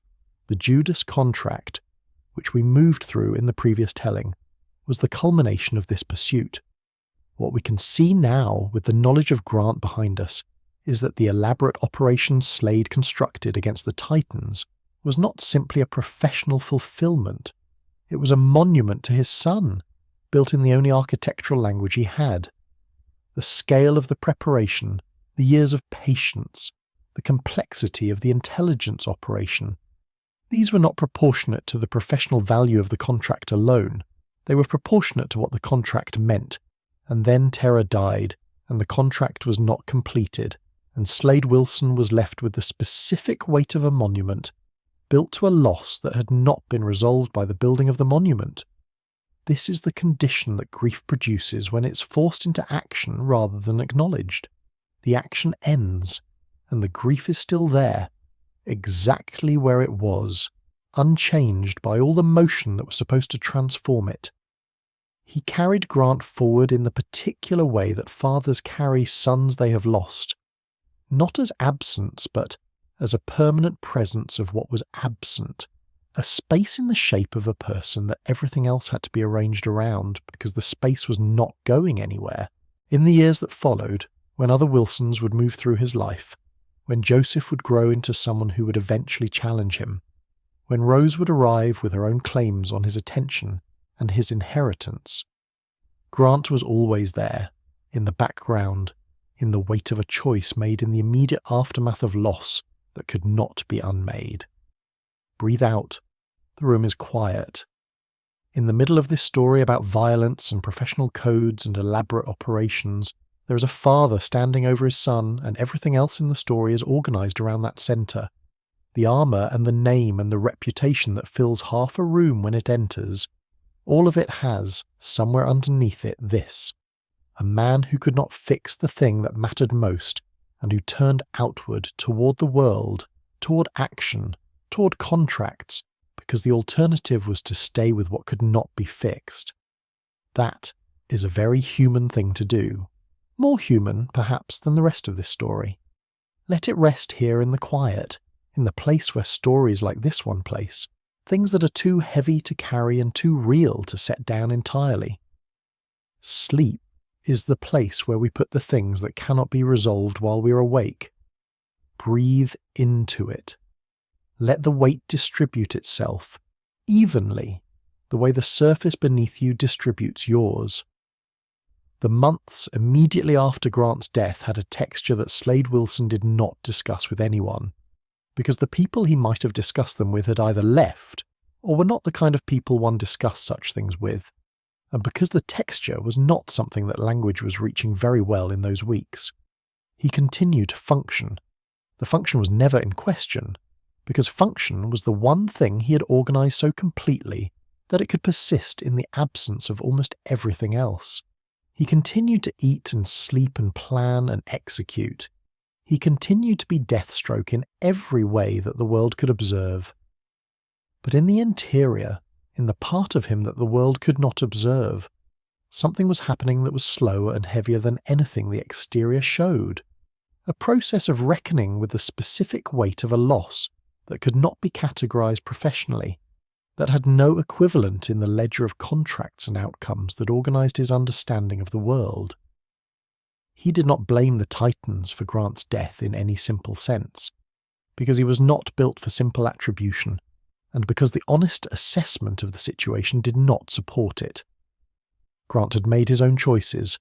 Grant had accepted the enhancement without adequate information, had pursued the contract without the preparation it required, had reached for something beyond his current capacity because the desire to be seen as his father's equal had overwhelmed the calculation of what his current capacity actually was. These were Grant's choices, made by Grant, and the consequences of them were Grant's to bear. Slade understood this. The understanding did not reduce the weight of it. Understanding and feeling are different operations, and the fact that one of them was intact did not guarantee anything about the other.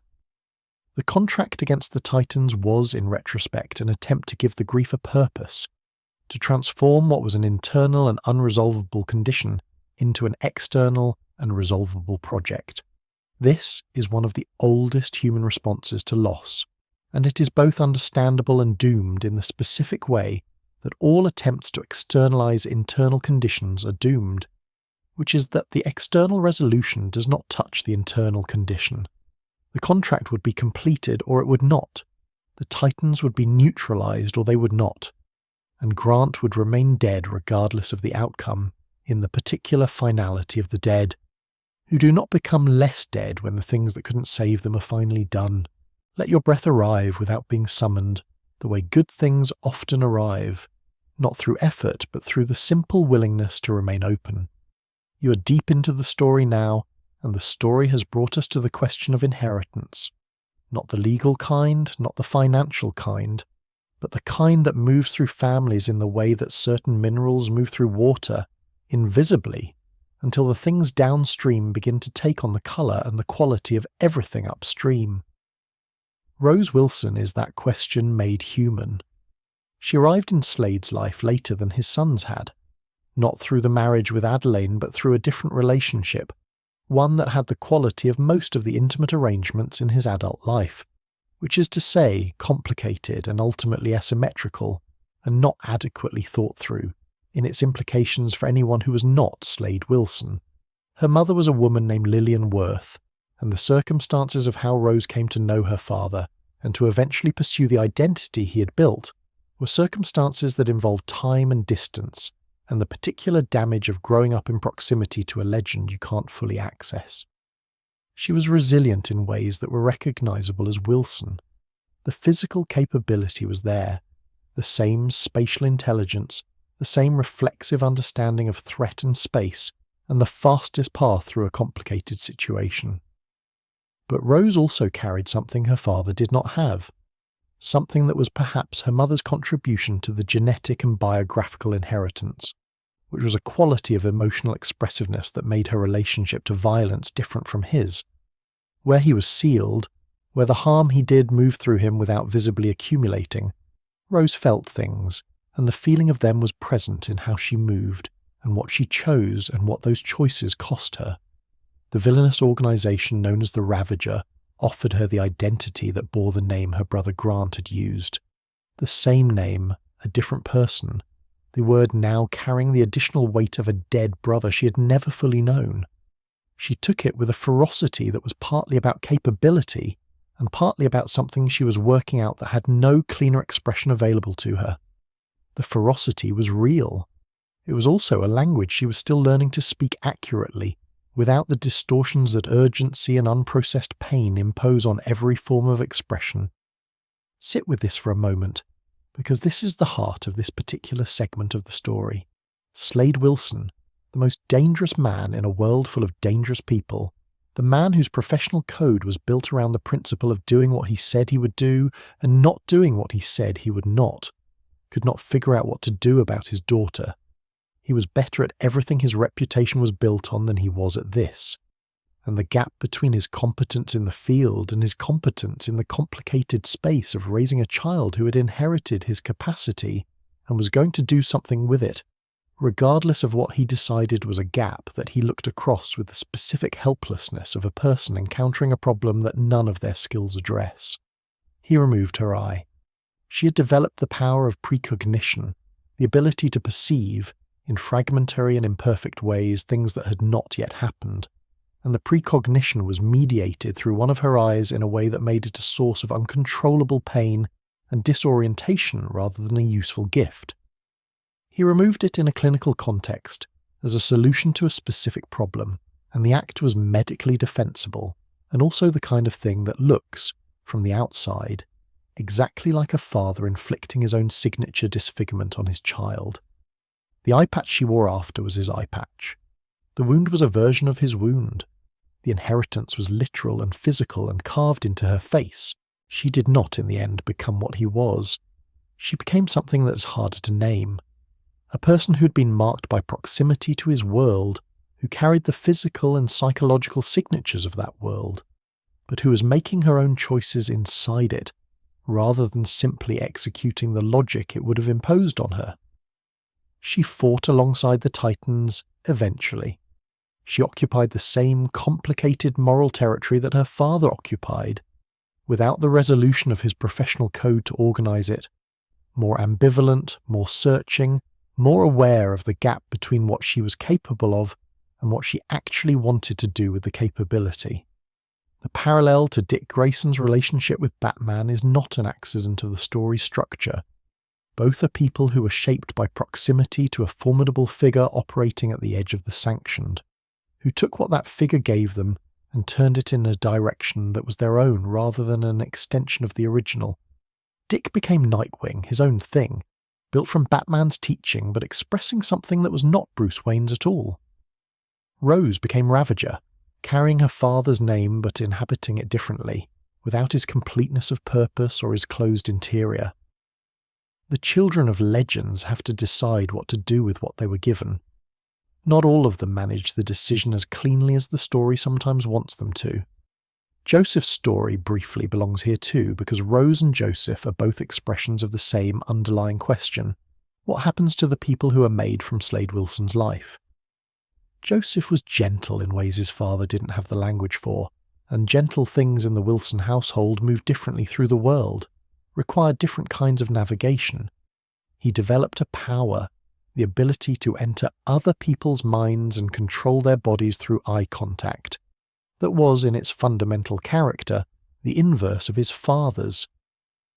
Where Slade was all exterior, all action, all the concrete language of physical consequence, Joseph was interior, subtle, working in the medium of consciousness rather than of form. He called himself Jericho.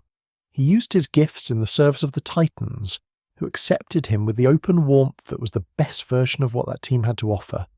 And he loved his father in the complicated way that children love parents, who are both a presence and an absence, who are formidable in their specific form of being present and inadequate in ways that only become fully visible over time.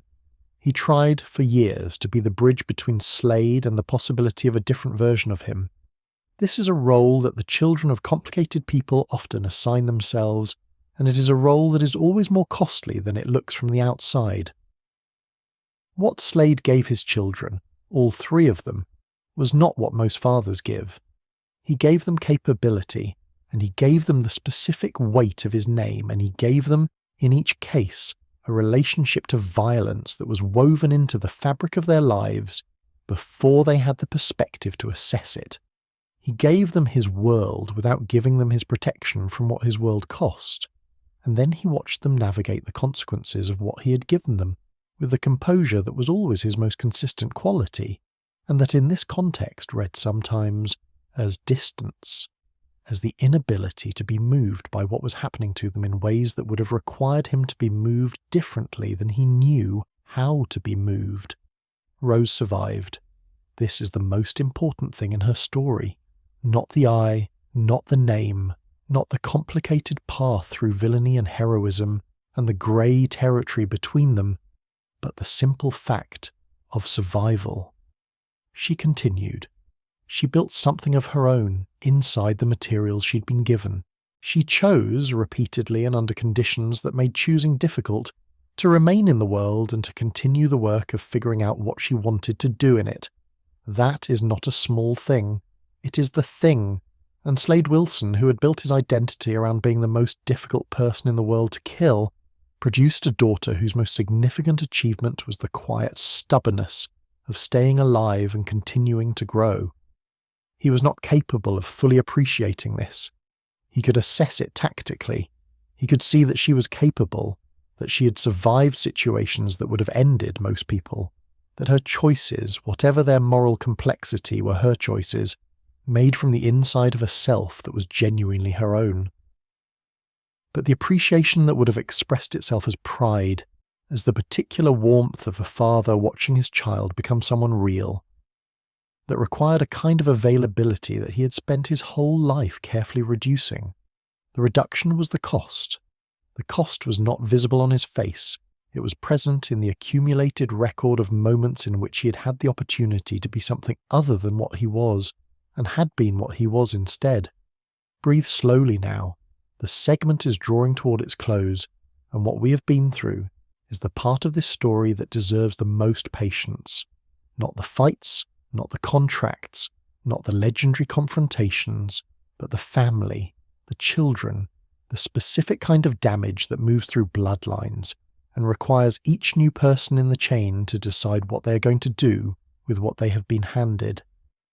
Rose made her decision. Joseph made his. Grant made his. And his cost everything.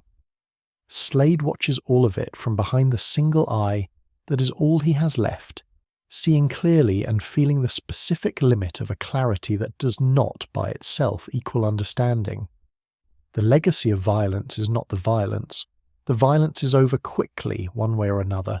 The legacy is what is left after, in the people who were shaped by proximity to it, in the relationships that were organized around it, in the faces of children who wear their father's choices as their own features.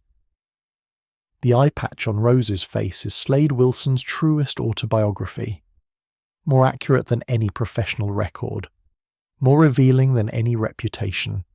It is the mark of a man on his own daughter, permanent and physical and carried forward into every room she enters.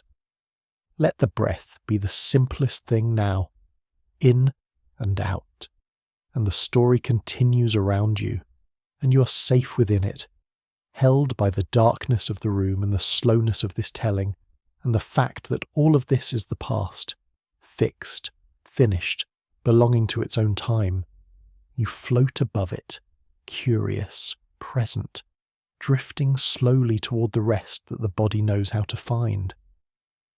The question of what Rose was owed, by her father, by the circumstances she had been placed in, by the world that had given her the particular set of gifts and liabilities she carried, was one she worked out in the field rather than in any contemplative space, because the field was where she had been taught to work things out, because the physical language of engagement was the language she had been given, because sometimes a question is too large for a room and needs the open space of action to be approached at all. She fought, and in the fighting she found things out about herself, about what she would and wouldn't do, about where the lines were that she had drawn inside herself, the lines that had not come from her father or from any organization, but from the interior of a person who was still, despite everything, in the process of becoming. Joseph's gentleness was not passivity, and this was the misunderstanding that the Wilson household's framework most consistently imposed on him. The equation of softness with weakness, of the interior life with the absence of the kind of strength that the exterior life made visible and legible, He had a quality of presence that was different from his father's and from his brother's, a way of being in a room that changed the room without dominating it, that created space rather than filling it. The Titans responded to this quality in him before they fully understood what it was, responded to the way he listened, the genuine quality of his attention, the sense that being in his presence was the opposite of being assessed, was instead being simply seen, without calculation, without the professional register that surrounded most of the powerful people in the world they inhabited. The legacy that Slade Wilson passed to his children was not only damage, though the damage was real, and its accounting would take more space than any single telling allows. It was also, braided through the damage, something genuine, a capacity for extremity that was, when oriented toward the right purposes, a kind of gift. The ability to endure, the ability to adapt, the ability to look at a situation that would destroy most people, and to see it, clearly and without flinching, as a problem to be solved. Rose had this. Joseph had a version of it that expressed itself differently, but was recognizable as the same fundamental thing. They were their father's children in the ways that mattered, and were not their father in the ways that mattered more. And the combination, his capacity with their moral orientation, produced people who were, in the aggregate, better than the material they had been made from. Let the sounds of wherever you are become part of the background now, not distractions but textures, the ordinary sounds of a world continuing its motion while you stay still. Your breath is slow. The story moves now into the confrontation that defines Deathstroke's place in the larger mythology. His relationship with Batman, which is not a simple antagonism, but something more like the recognition one craftsman has for another, charged with everything that separates them and complicated by everything they share. Bruce Wayne built Batman the way Slade Wilson built Deathstroke, systematically over years, through the ruthless application of human will to the problem of human limitation. Neither man arrived at what he became through gift alone. The gifts were real in both cases, but gifts without the architecture of deliberate development are potential, not achievement. And both of them understood this in the same fundamental way. They trained, they prepared, they built themselves into something that exceeded what any single advantage could explain, and they did it with the kind of sustained intentionality that most people cannot maintain, because most people have not organized their lives around a single overriding purpose. The difference between them is moral, which is to say it is enormous and it is everything, and it is also, in terms of the specific skills and capacities involved in what they do, strangely invisible. Batman confronts Deathstroke and encounters someone who moves like he moves, who thinks like he thinks, who is prepared with the same thoroughness and executes with the same precision. The mirroring is not comfortable. It is the particular discomfort of encountering a reflection in an unexpected place, of seeing your own methodology applied to ends you cannot endorse. The famous exchange, the claim that Deathstroke defeated Batman once with one hand tied behind his back, as a demonstration of relative capacity, exists at the level of legend, as most things do when the story involves two figures of this magnitude. What it represents, regardless of the specific calibration of any particular encounter, is a real truth about the balance of power between them, which is that the balance is genuine and the margin is small, and the outcome of any given meeting between them depends on preparation, context, and the specific parameters of what each is trying to accomplish at the moment they meet. Batman has defeated Deathstroke. Deathstroke has gotten the better of Batman. The record between them is not a clean narrative of dominance and submission. It is what the record between two evenly matched opponents always looks like. Contested, dependent on circumstance, not resolved by any single engagement but continued into the next one and the one after that. The competition itself becoming a kind of ongoing statement about what both of them are. What Bruce Wayne noticed about Slade Wilson, in the accumulated intelligence of years of observation, was the specific quality that made him different from other opponents of comparable physical capability. It was not the training, which could be assessed and countered. It was the absence of the things that make most dangerous people predictable. Most people who are willing to do the kind of harm Deathstroke was willing to do are compromised by something. Ideology, ego, addiction to spectacle, the need for recognition, the inability to walk away from a confrontation once it has started. Deathstroke had almost none of these. He had a code, but the code was professional rather than personal, and it made him less erratic rather than less dangerous. He was the most dangerous kind of opponent, the one who was not going to make the mistake that ideology or vanity or ego would have made him make. Slade Wilson's assessment of Batman operated along similar lines, though from the opposite direction. He saw in Batman's method the same systematic preparation he recognized from his own practice, and he saw something else as well. A psychological architecture built around a wound that was, from a tactical perspective, a variable. The grief that had made Bruce Wayne into Batman had also made Batman into someone organized around the imperative to protect, to prevent the loss he had experienced from being visited on anyone else. This was genuine and admirable, and also, in the cold assessment of someone who did not share it, a constraint. A person who will not let people die makes different decisions than a person who has no restriction in that direction, and not all of those decisions are tactically optimal. He was not wrong about this.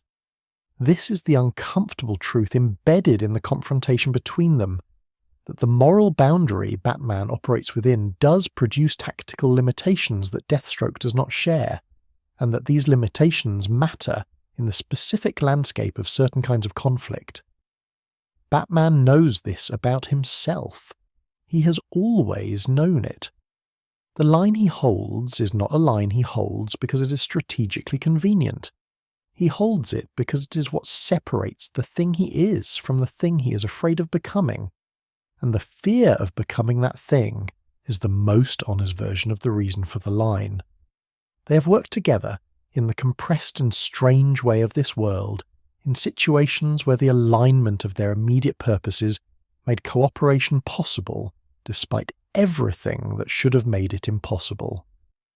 These collaborations are their own kind of information about both of them, about Batman's willingness to hold his principles in tension with the pragmatics of a specific situation, about Deathstroke's genuine professional reliability even in contexts where he is working alongside people whose values he does not share.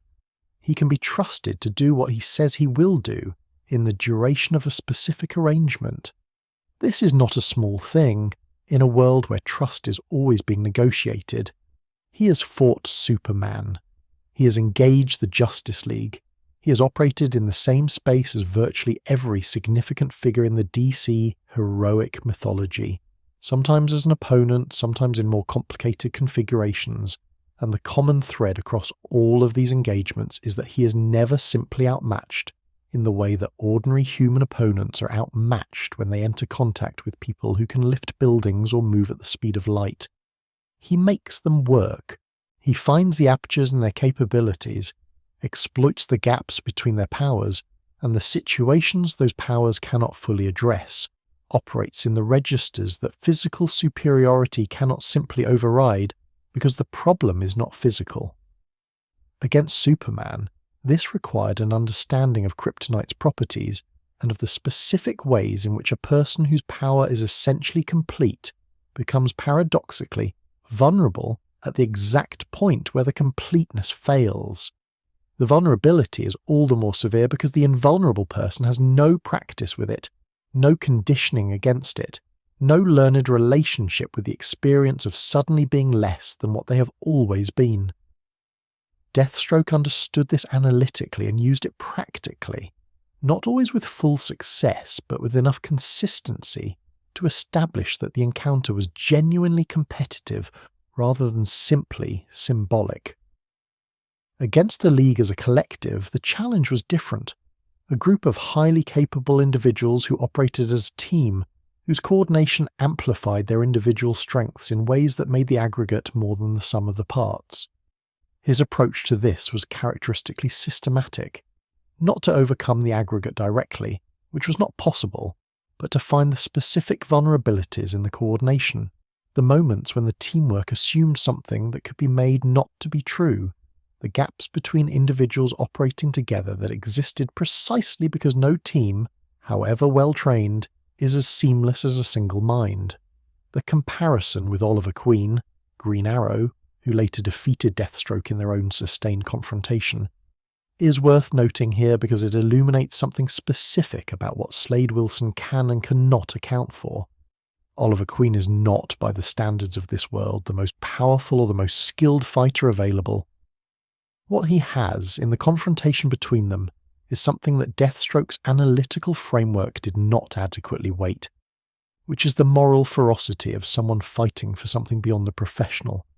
Green Arrow fought as someone who understood what was at stake in a way that Deathstroke's professional orientation made it difficult to fully model.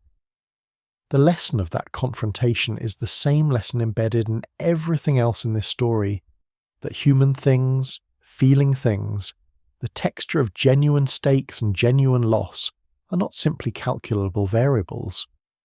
They change the math in ways that the most sophisticated calculator cannot always account for. Batman represents the same challenge. The reason the confrontation between them remains unresolved, the reason neither has definitively overcome the other, is not purely a matter of matched physical capability. It is a matter of what each brings to the encounter that the other cannot simply optimize against. Batman's willingness to hold a line regardless of tactical cost introduces an unpredictability that Slade's model cannot fully capture. Slade's willingness to operate without that line introduces a flexibility that Batman's model does not fully account for. They are mirrors with different focal lengths, producing reflections that are similar enough to recognize and different enough that recognition does not resolve into dominance. Let the breath be easy. The fights are over for now. The record stands contested and continuing, neither fighter fully resolved in his estimation of the other, both of them carrying the encounter forward into the next iteration, and the one after that. In the quiet of this room, in the space of this telling, the confrontation between them can simply be what it is. Two methodologies meeting in the dark, producing impact without final resolution, the way most things that matter produce impact without final resolution. There is something almost peaceful in that thought late at night, when the arguments of the day have settled into silence. The questions that do not resolve are often the most honest questions, the ones that are pointing at something real rather than at an answer that someone decided in advance. Deathstroke and Batman, circling each other in the long middle of their story, are pointing at something real. Something about what competence is for, what the skills we develop in service of a purpose say, about the purpose they serve. Breathe. The room holds all of this without strain. The specific encounters between Deathstroke and Batman that have entered the record most completely share a quality that is easy to overlook in the attention paid to the physical content of the confrontations, a quality of mutual attention that goes beyond tactical assessment into something closer to genuine interest. The specific interest that people who are operating at the same level have in each other, the way the best chess players study each other's games, not only for tactical advantage but for the pleasure of encountering a mind that plays at the level that theirs requires to be fully engaged. Batman studies Deathstroke. Deathstroke studies Batman. The studying is not identical in its character. Batman's study has a quality of trying to understand the man behind the methodology, because understanding people is how Bruce Wayne connects his tactics to his ethics, while Slade's study is more purely methodological, but it is equally thorough, and the thoroughness is itself a form of regard. The conversation they have had most honestly across all their encounters has not been verbal. It is conducted in the specific language of their confrontations, in the choices each makes under pressure, in the moments when the calculation is not sufficient and something else has to carry the engagement, in the flashes of genuine improvisation that reveal what a person is at the level beneath preparation. In those flashes, they have learned things about each other that could not have been communicated in any other way. Batman has learned that Slade Wilson's code is genuinely held, not a performance. That the professional reliability is real. That the constraints the code imposes are constraints the man actually lives within rather than claims to live within, and adjusts when they become inconvenient. Slade has learned that Bruce Wayne's commitment to the line he holds is not an ideological position that could be argued past under sufficient pressure. It is structural. It is the thing the rest of him is built on.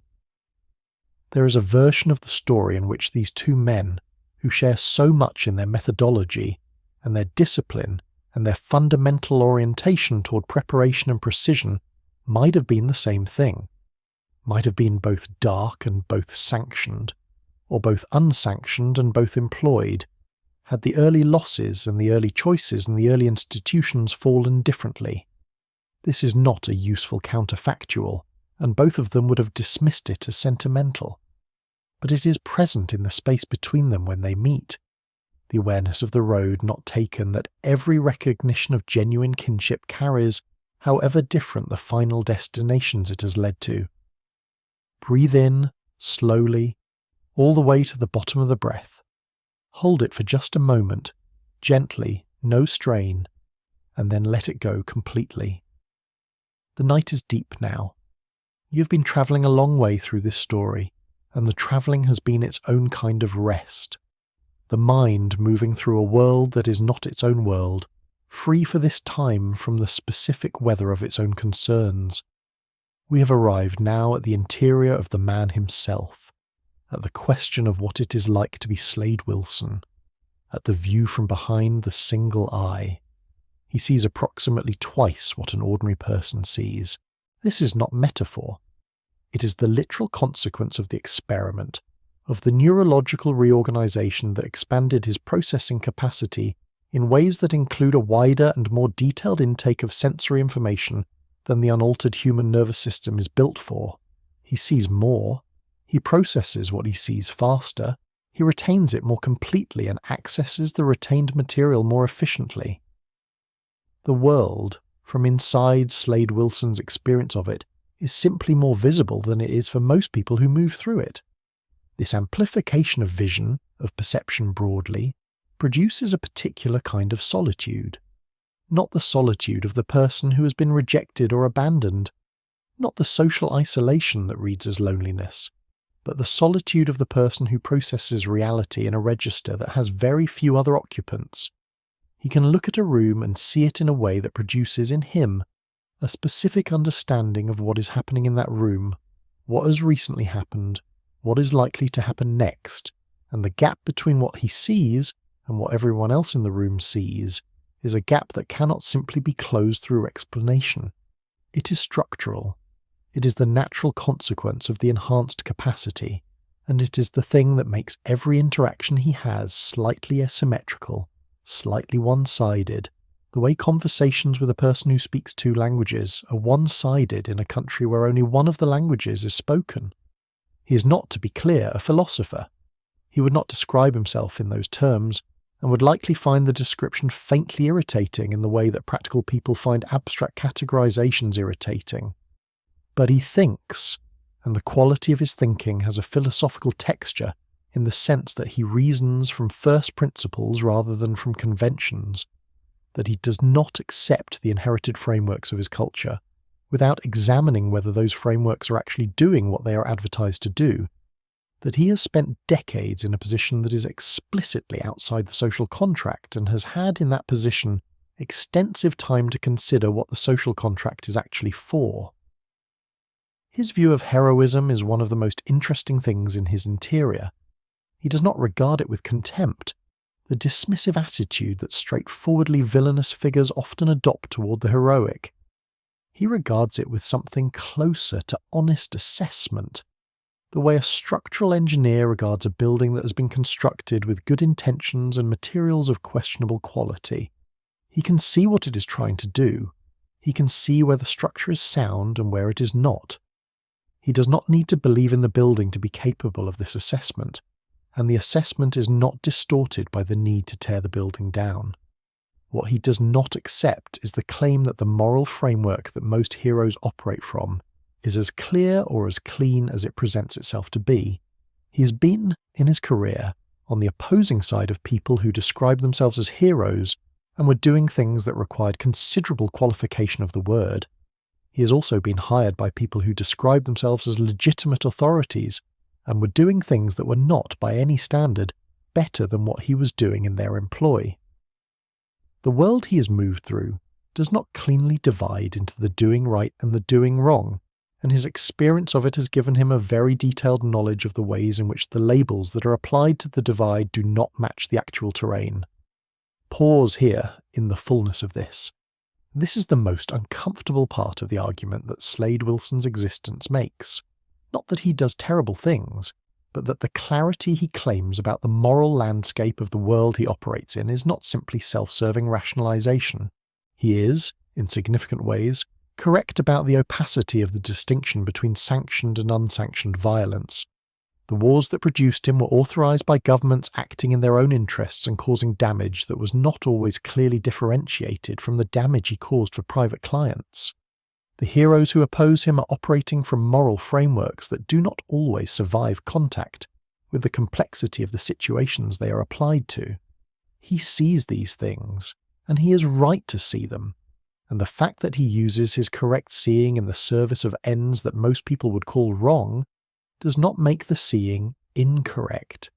He is not lonely exactly, but he is alone in the way that people are alone who have decided, through a combination of temperament and experience and deliberate choice, that the form of connection available through ordinary human intimacy is not worth the cost of the vulnerability it requires. He has had connection. He has had Adeline, who knew him as completely as any person has ever known him. He has had his children, whom he has damaged, and who have survived the damage, and who remain in the world as complicated evidence of who he is. He has had, in the professional sphere, relationships of genuine mutual regard with other people who operate in his register, other people for whom the work is the primary language of self-expression. What he has not had, in a very long time, is the feeling of being entirely legible to another person. The feeling that the full version of what he is, including the parts that the professional code and the mask and the reputation obscure, is visible to someone and received without flinching. Adeline had that for him once. The loss of it is part of the loss he carries alongside the loss of Grant, alongside the damage to his children, alongside the accumulation of things that happened and cannot be unhappened. He carries it, as he carries everything, precisely, without display, distributed evenly across the load-bearing structures of his constitution, so that no single point shows the strain. He has a specific relationship with time that sets him apart even from the other long-lived figures in the world he inhabits. The enhanced healing and the physical resilience of the experiment's outcome mean that he ages differently, that the decades have left less visible evidence on him than they would have left on an ordinary person, that he stands in rooms where the people around him are operating with a much shorter record of personal history and cannot fully account for the difference that the longer record makes. He has seen more iterations of the world's arrangements than most people who are currently alive. He has watched the consequences of decisions unfold across time spans that most decision-makers never have to confront. This gives him a patience that can be mistaken for coldness. He's willing to wait in ways that the shorter horizon person is not, to plan across time spans that require accepting that the plan will outlast the immediate context in which it was made, to invest in the slow development of a situation that will not come to resolution for years. This patience is not peace. It is the adaptation of a person who has learned that time is on his side, in the specific sense that time will continue to be available to him, in quantities that it is not available to his opponents, and that the strategic implications of this are real and worth using. He meditates in his way. Not in any formal practice, not with the vocabulary of any tradition. But there is a quality of stillness that he enters, in the hours before a difficult operation, in the periods between contracts, in the long evenings in wherever he is currently based. That is the closest thing to interior quiet that he allows himself. in that stillness, he thinks. He reviews. He does the accounting that people of his nature do when they are not in motion, adding up what has happened, assessing what it means, filing the assessment somewhere the retrieval will be efficient when it is needed. What he thinks about in those quiet hours is not fully available. His interior life is the one territory that the enormous analytical capacity has never fully mapped, not because the capacity is insufficient, but because there is always something that cannot be analysed from within itself, some quality of the observer that does not show up in the observation. He has spent decades being the most accurate reader of every room he enters and the least accurate reader of the room that is himself. He knows this. He is not particularly troubled by it. Or if he is, the being troubled by it is one of the things that goes into the stillness and does not come back out. The eye patch sits on his face in the quiet the way it sits on his face everywhere else, as the natural feature of a person who has worn it long enough that it has become part of the geography of the self, unremarkable from the inside, iconic from the outside, a piece of physical history that summarizes more than any biography could. He does not think about it. He has had it long enough that thinking about it would be like thinking about the shape of his own jaw. It is simply there, part of the face that the mirror shows him, part of what he is.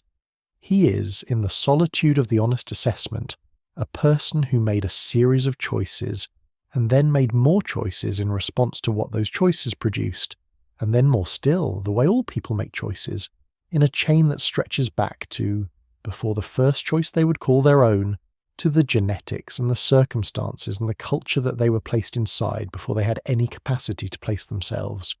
He is responsible for what he has done. He is also the product of what was done to him, by the military, by the experiment, by the losses, by the world that shaped his understanding of what power was for and what men were supposed to do with it. Both of these things are true. Sitting with both of them, without resolving them into something simpler, is the honest position, and the honest position is frequently the most uncomfortable one. Breathe into the discomfort.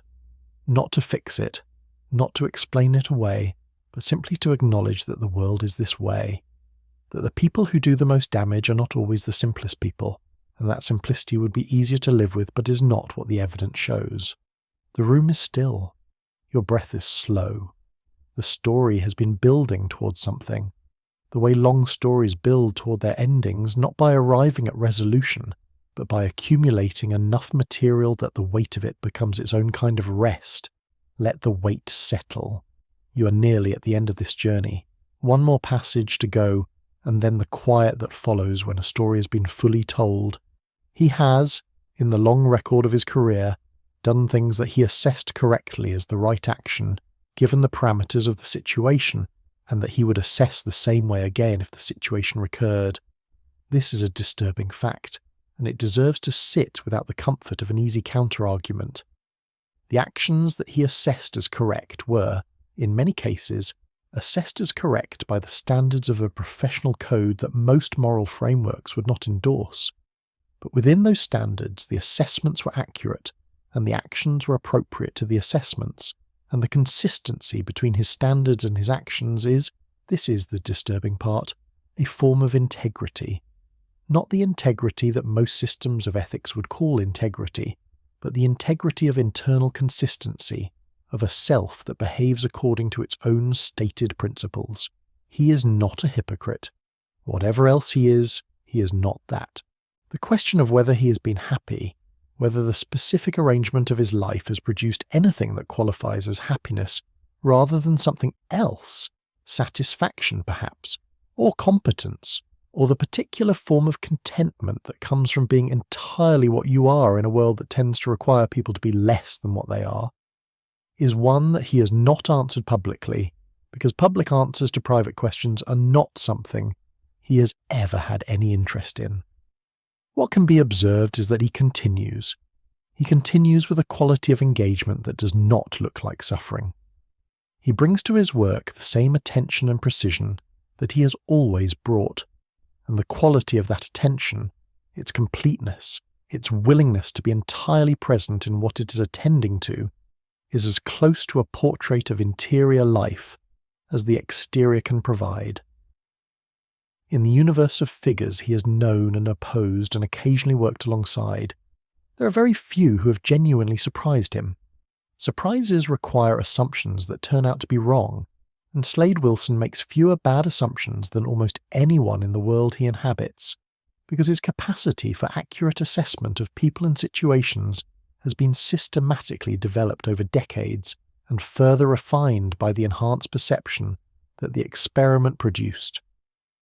When he's been surprised, the surprises consistently come not from miscalculation, but from the underweighting of emotional variables, from the human element that his framework has always been least equipped to fully account for.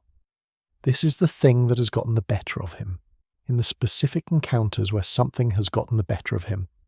Not a tactical error, not insufficient preparation, the human thing every time. You're here still in the slow drift of late hours, in the particular softness that the body finds when it has been still long enough for the stillness to become its own kind of home. The story is in its final passage now. The last contract is not a specific assignment, not a target with a name and a fee attached to it. The final contract is the one that a life negotiates with its own accumulated meaning. The terms that emerge from the full record of everything that was chosen and refused, paid and extracted, built and damaged and allowed to fall. Slade Wilson has existed in the world for longer than most of the institutions that have tried to contain or eliminate him. Organizations that once employed him are gone. Governments whose interests he served have reorganized into different configurations.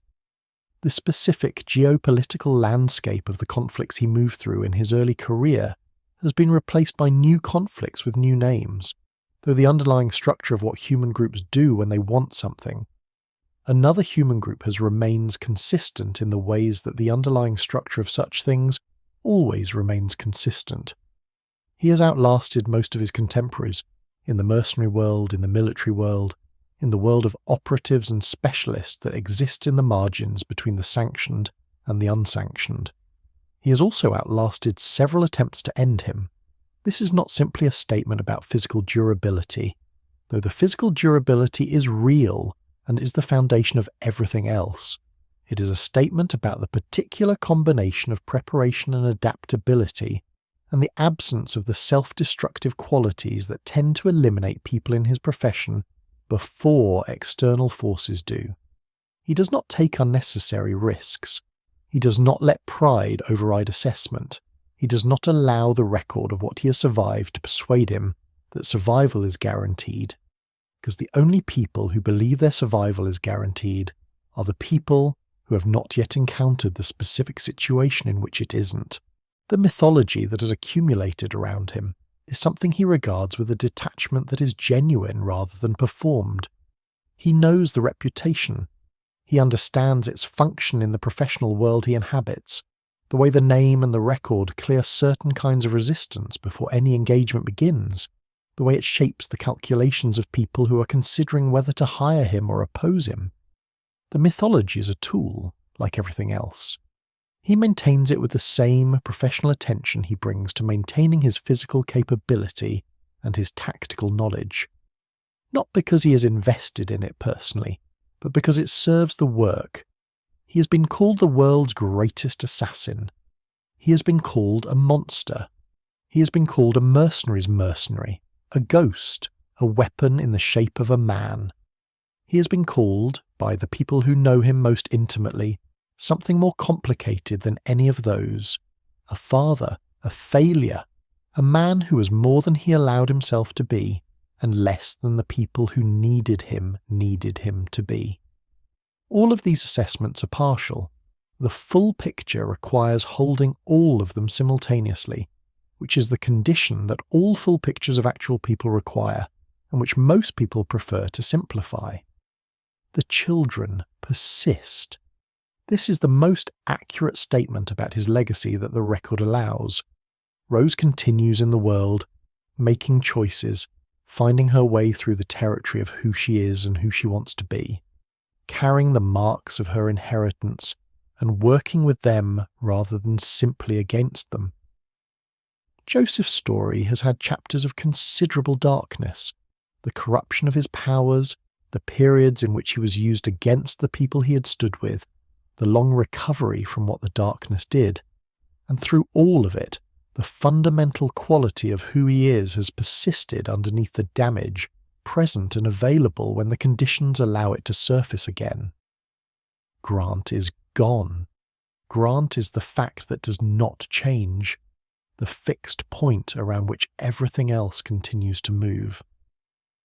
Batman is still out there, in the perpetual present of the mythology they share, still preparing, still holding the line, still organised around the imperative that was carved into him by loss in a dark alley, still meeting Slade Wilson in the contested space between their methodologies, with the same outcome that their confrontations have always produced, which is no final resolution, only continuation.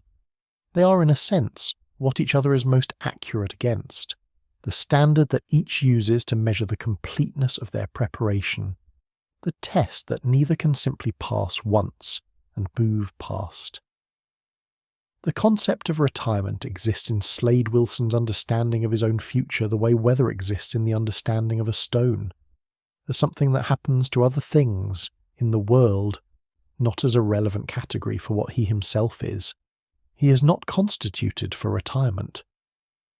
The capacity and the drive and the identity built around their expression are not things that dissolve at a chosen moment of professional conclusion, because they are not separable from the self they are built into. He will do what he does until he cannot, and the evidence of how long he has been able to suggest that the moment of cannot is more distant than most of his opponents have historically preferred to believe.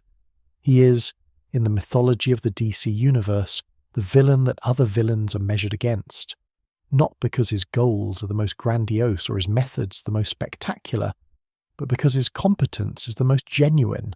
Other villains are often undone by the things that made them villains in the first place, the grandiosity, the ego, the compulsive repetition of the pattern that finally allows the hero to see it and counter it.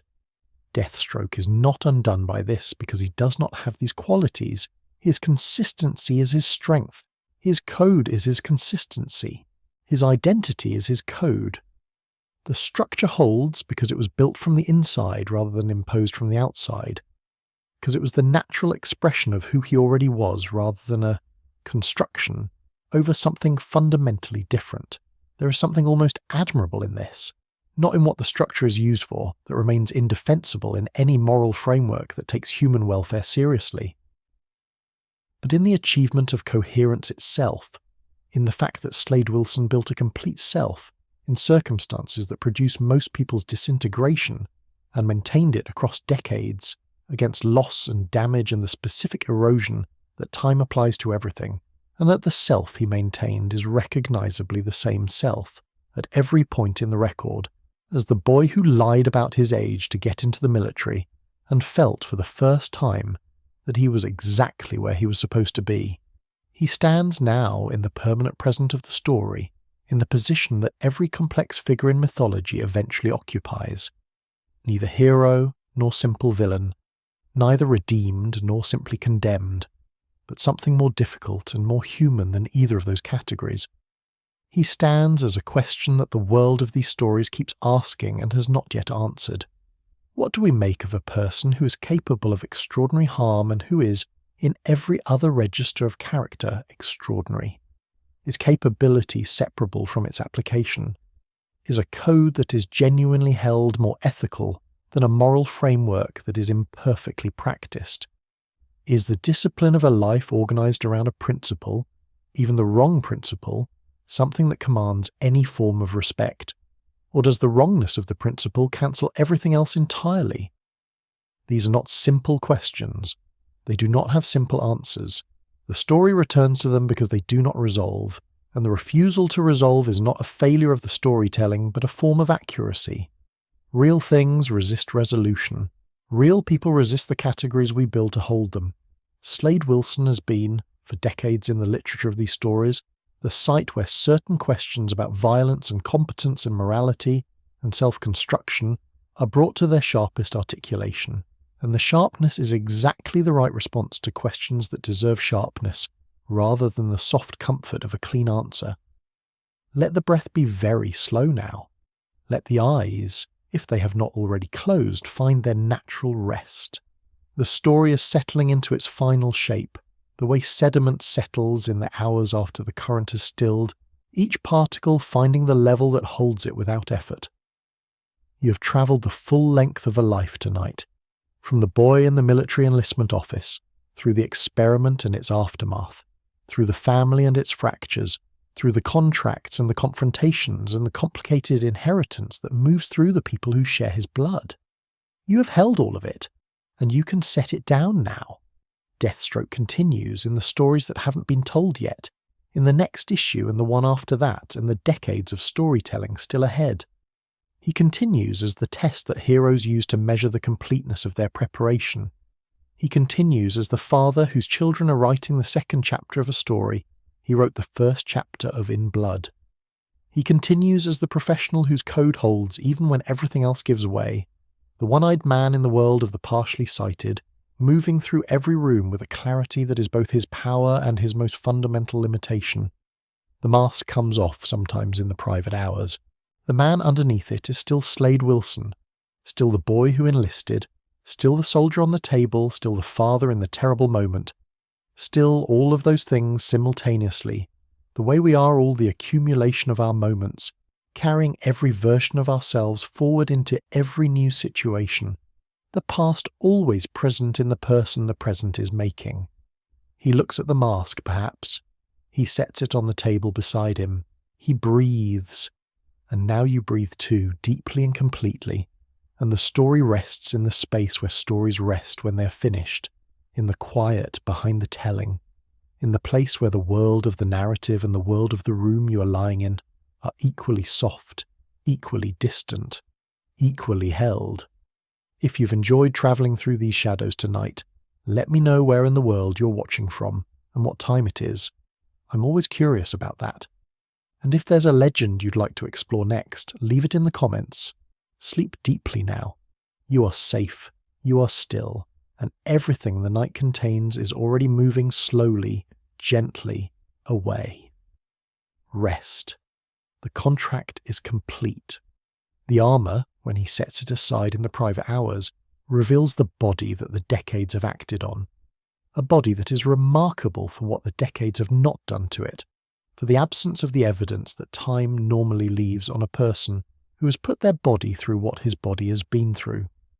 The enhanced healing has kept him in a present tense that is not quite what any ordinary person occupies, a version of now that is connected to the past through memory but not through the physical accumulation of damage that most bodies carry forward. He is the record of what happened without many of the visible marks that records usually leave. The eye is the exception. The eye is always the exception. He has watched technologies emerge that can replicate individual aspects of what the experiment gave him.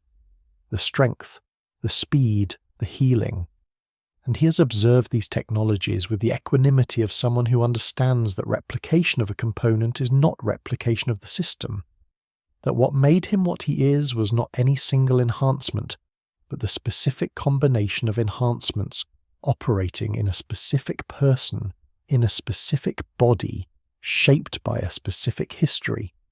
You can manufacture the capacity. You cannot manufacture the Slade Wilson who developed the judgment over decades that makes the capacity coherent. The distinction is what separates him from the various people who have attempted, at various points, to replace him with something more controllable. They have always failed to understand what they were actually trying to replace. The mythology of Deathstroke has circulated over the years of his career through the communities that are most invested in the question of what a human being can become when they are subjected to enough pressure and enough intention and enough of the specific elements that the body and mind are capable of absorbing and being changed by.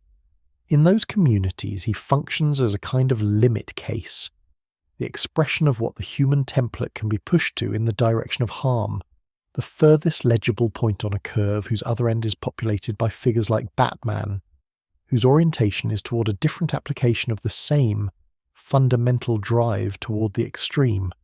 He and Batman are both answers to the question of what a human being can become. The question is the same. The answers are not.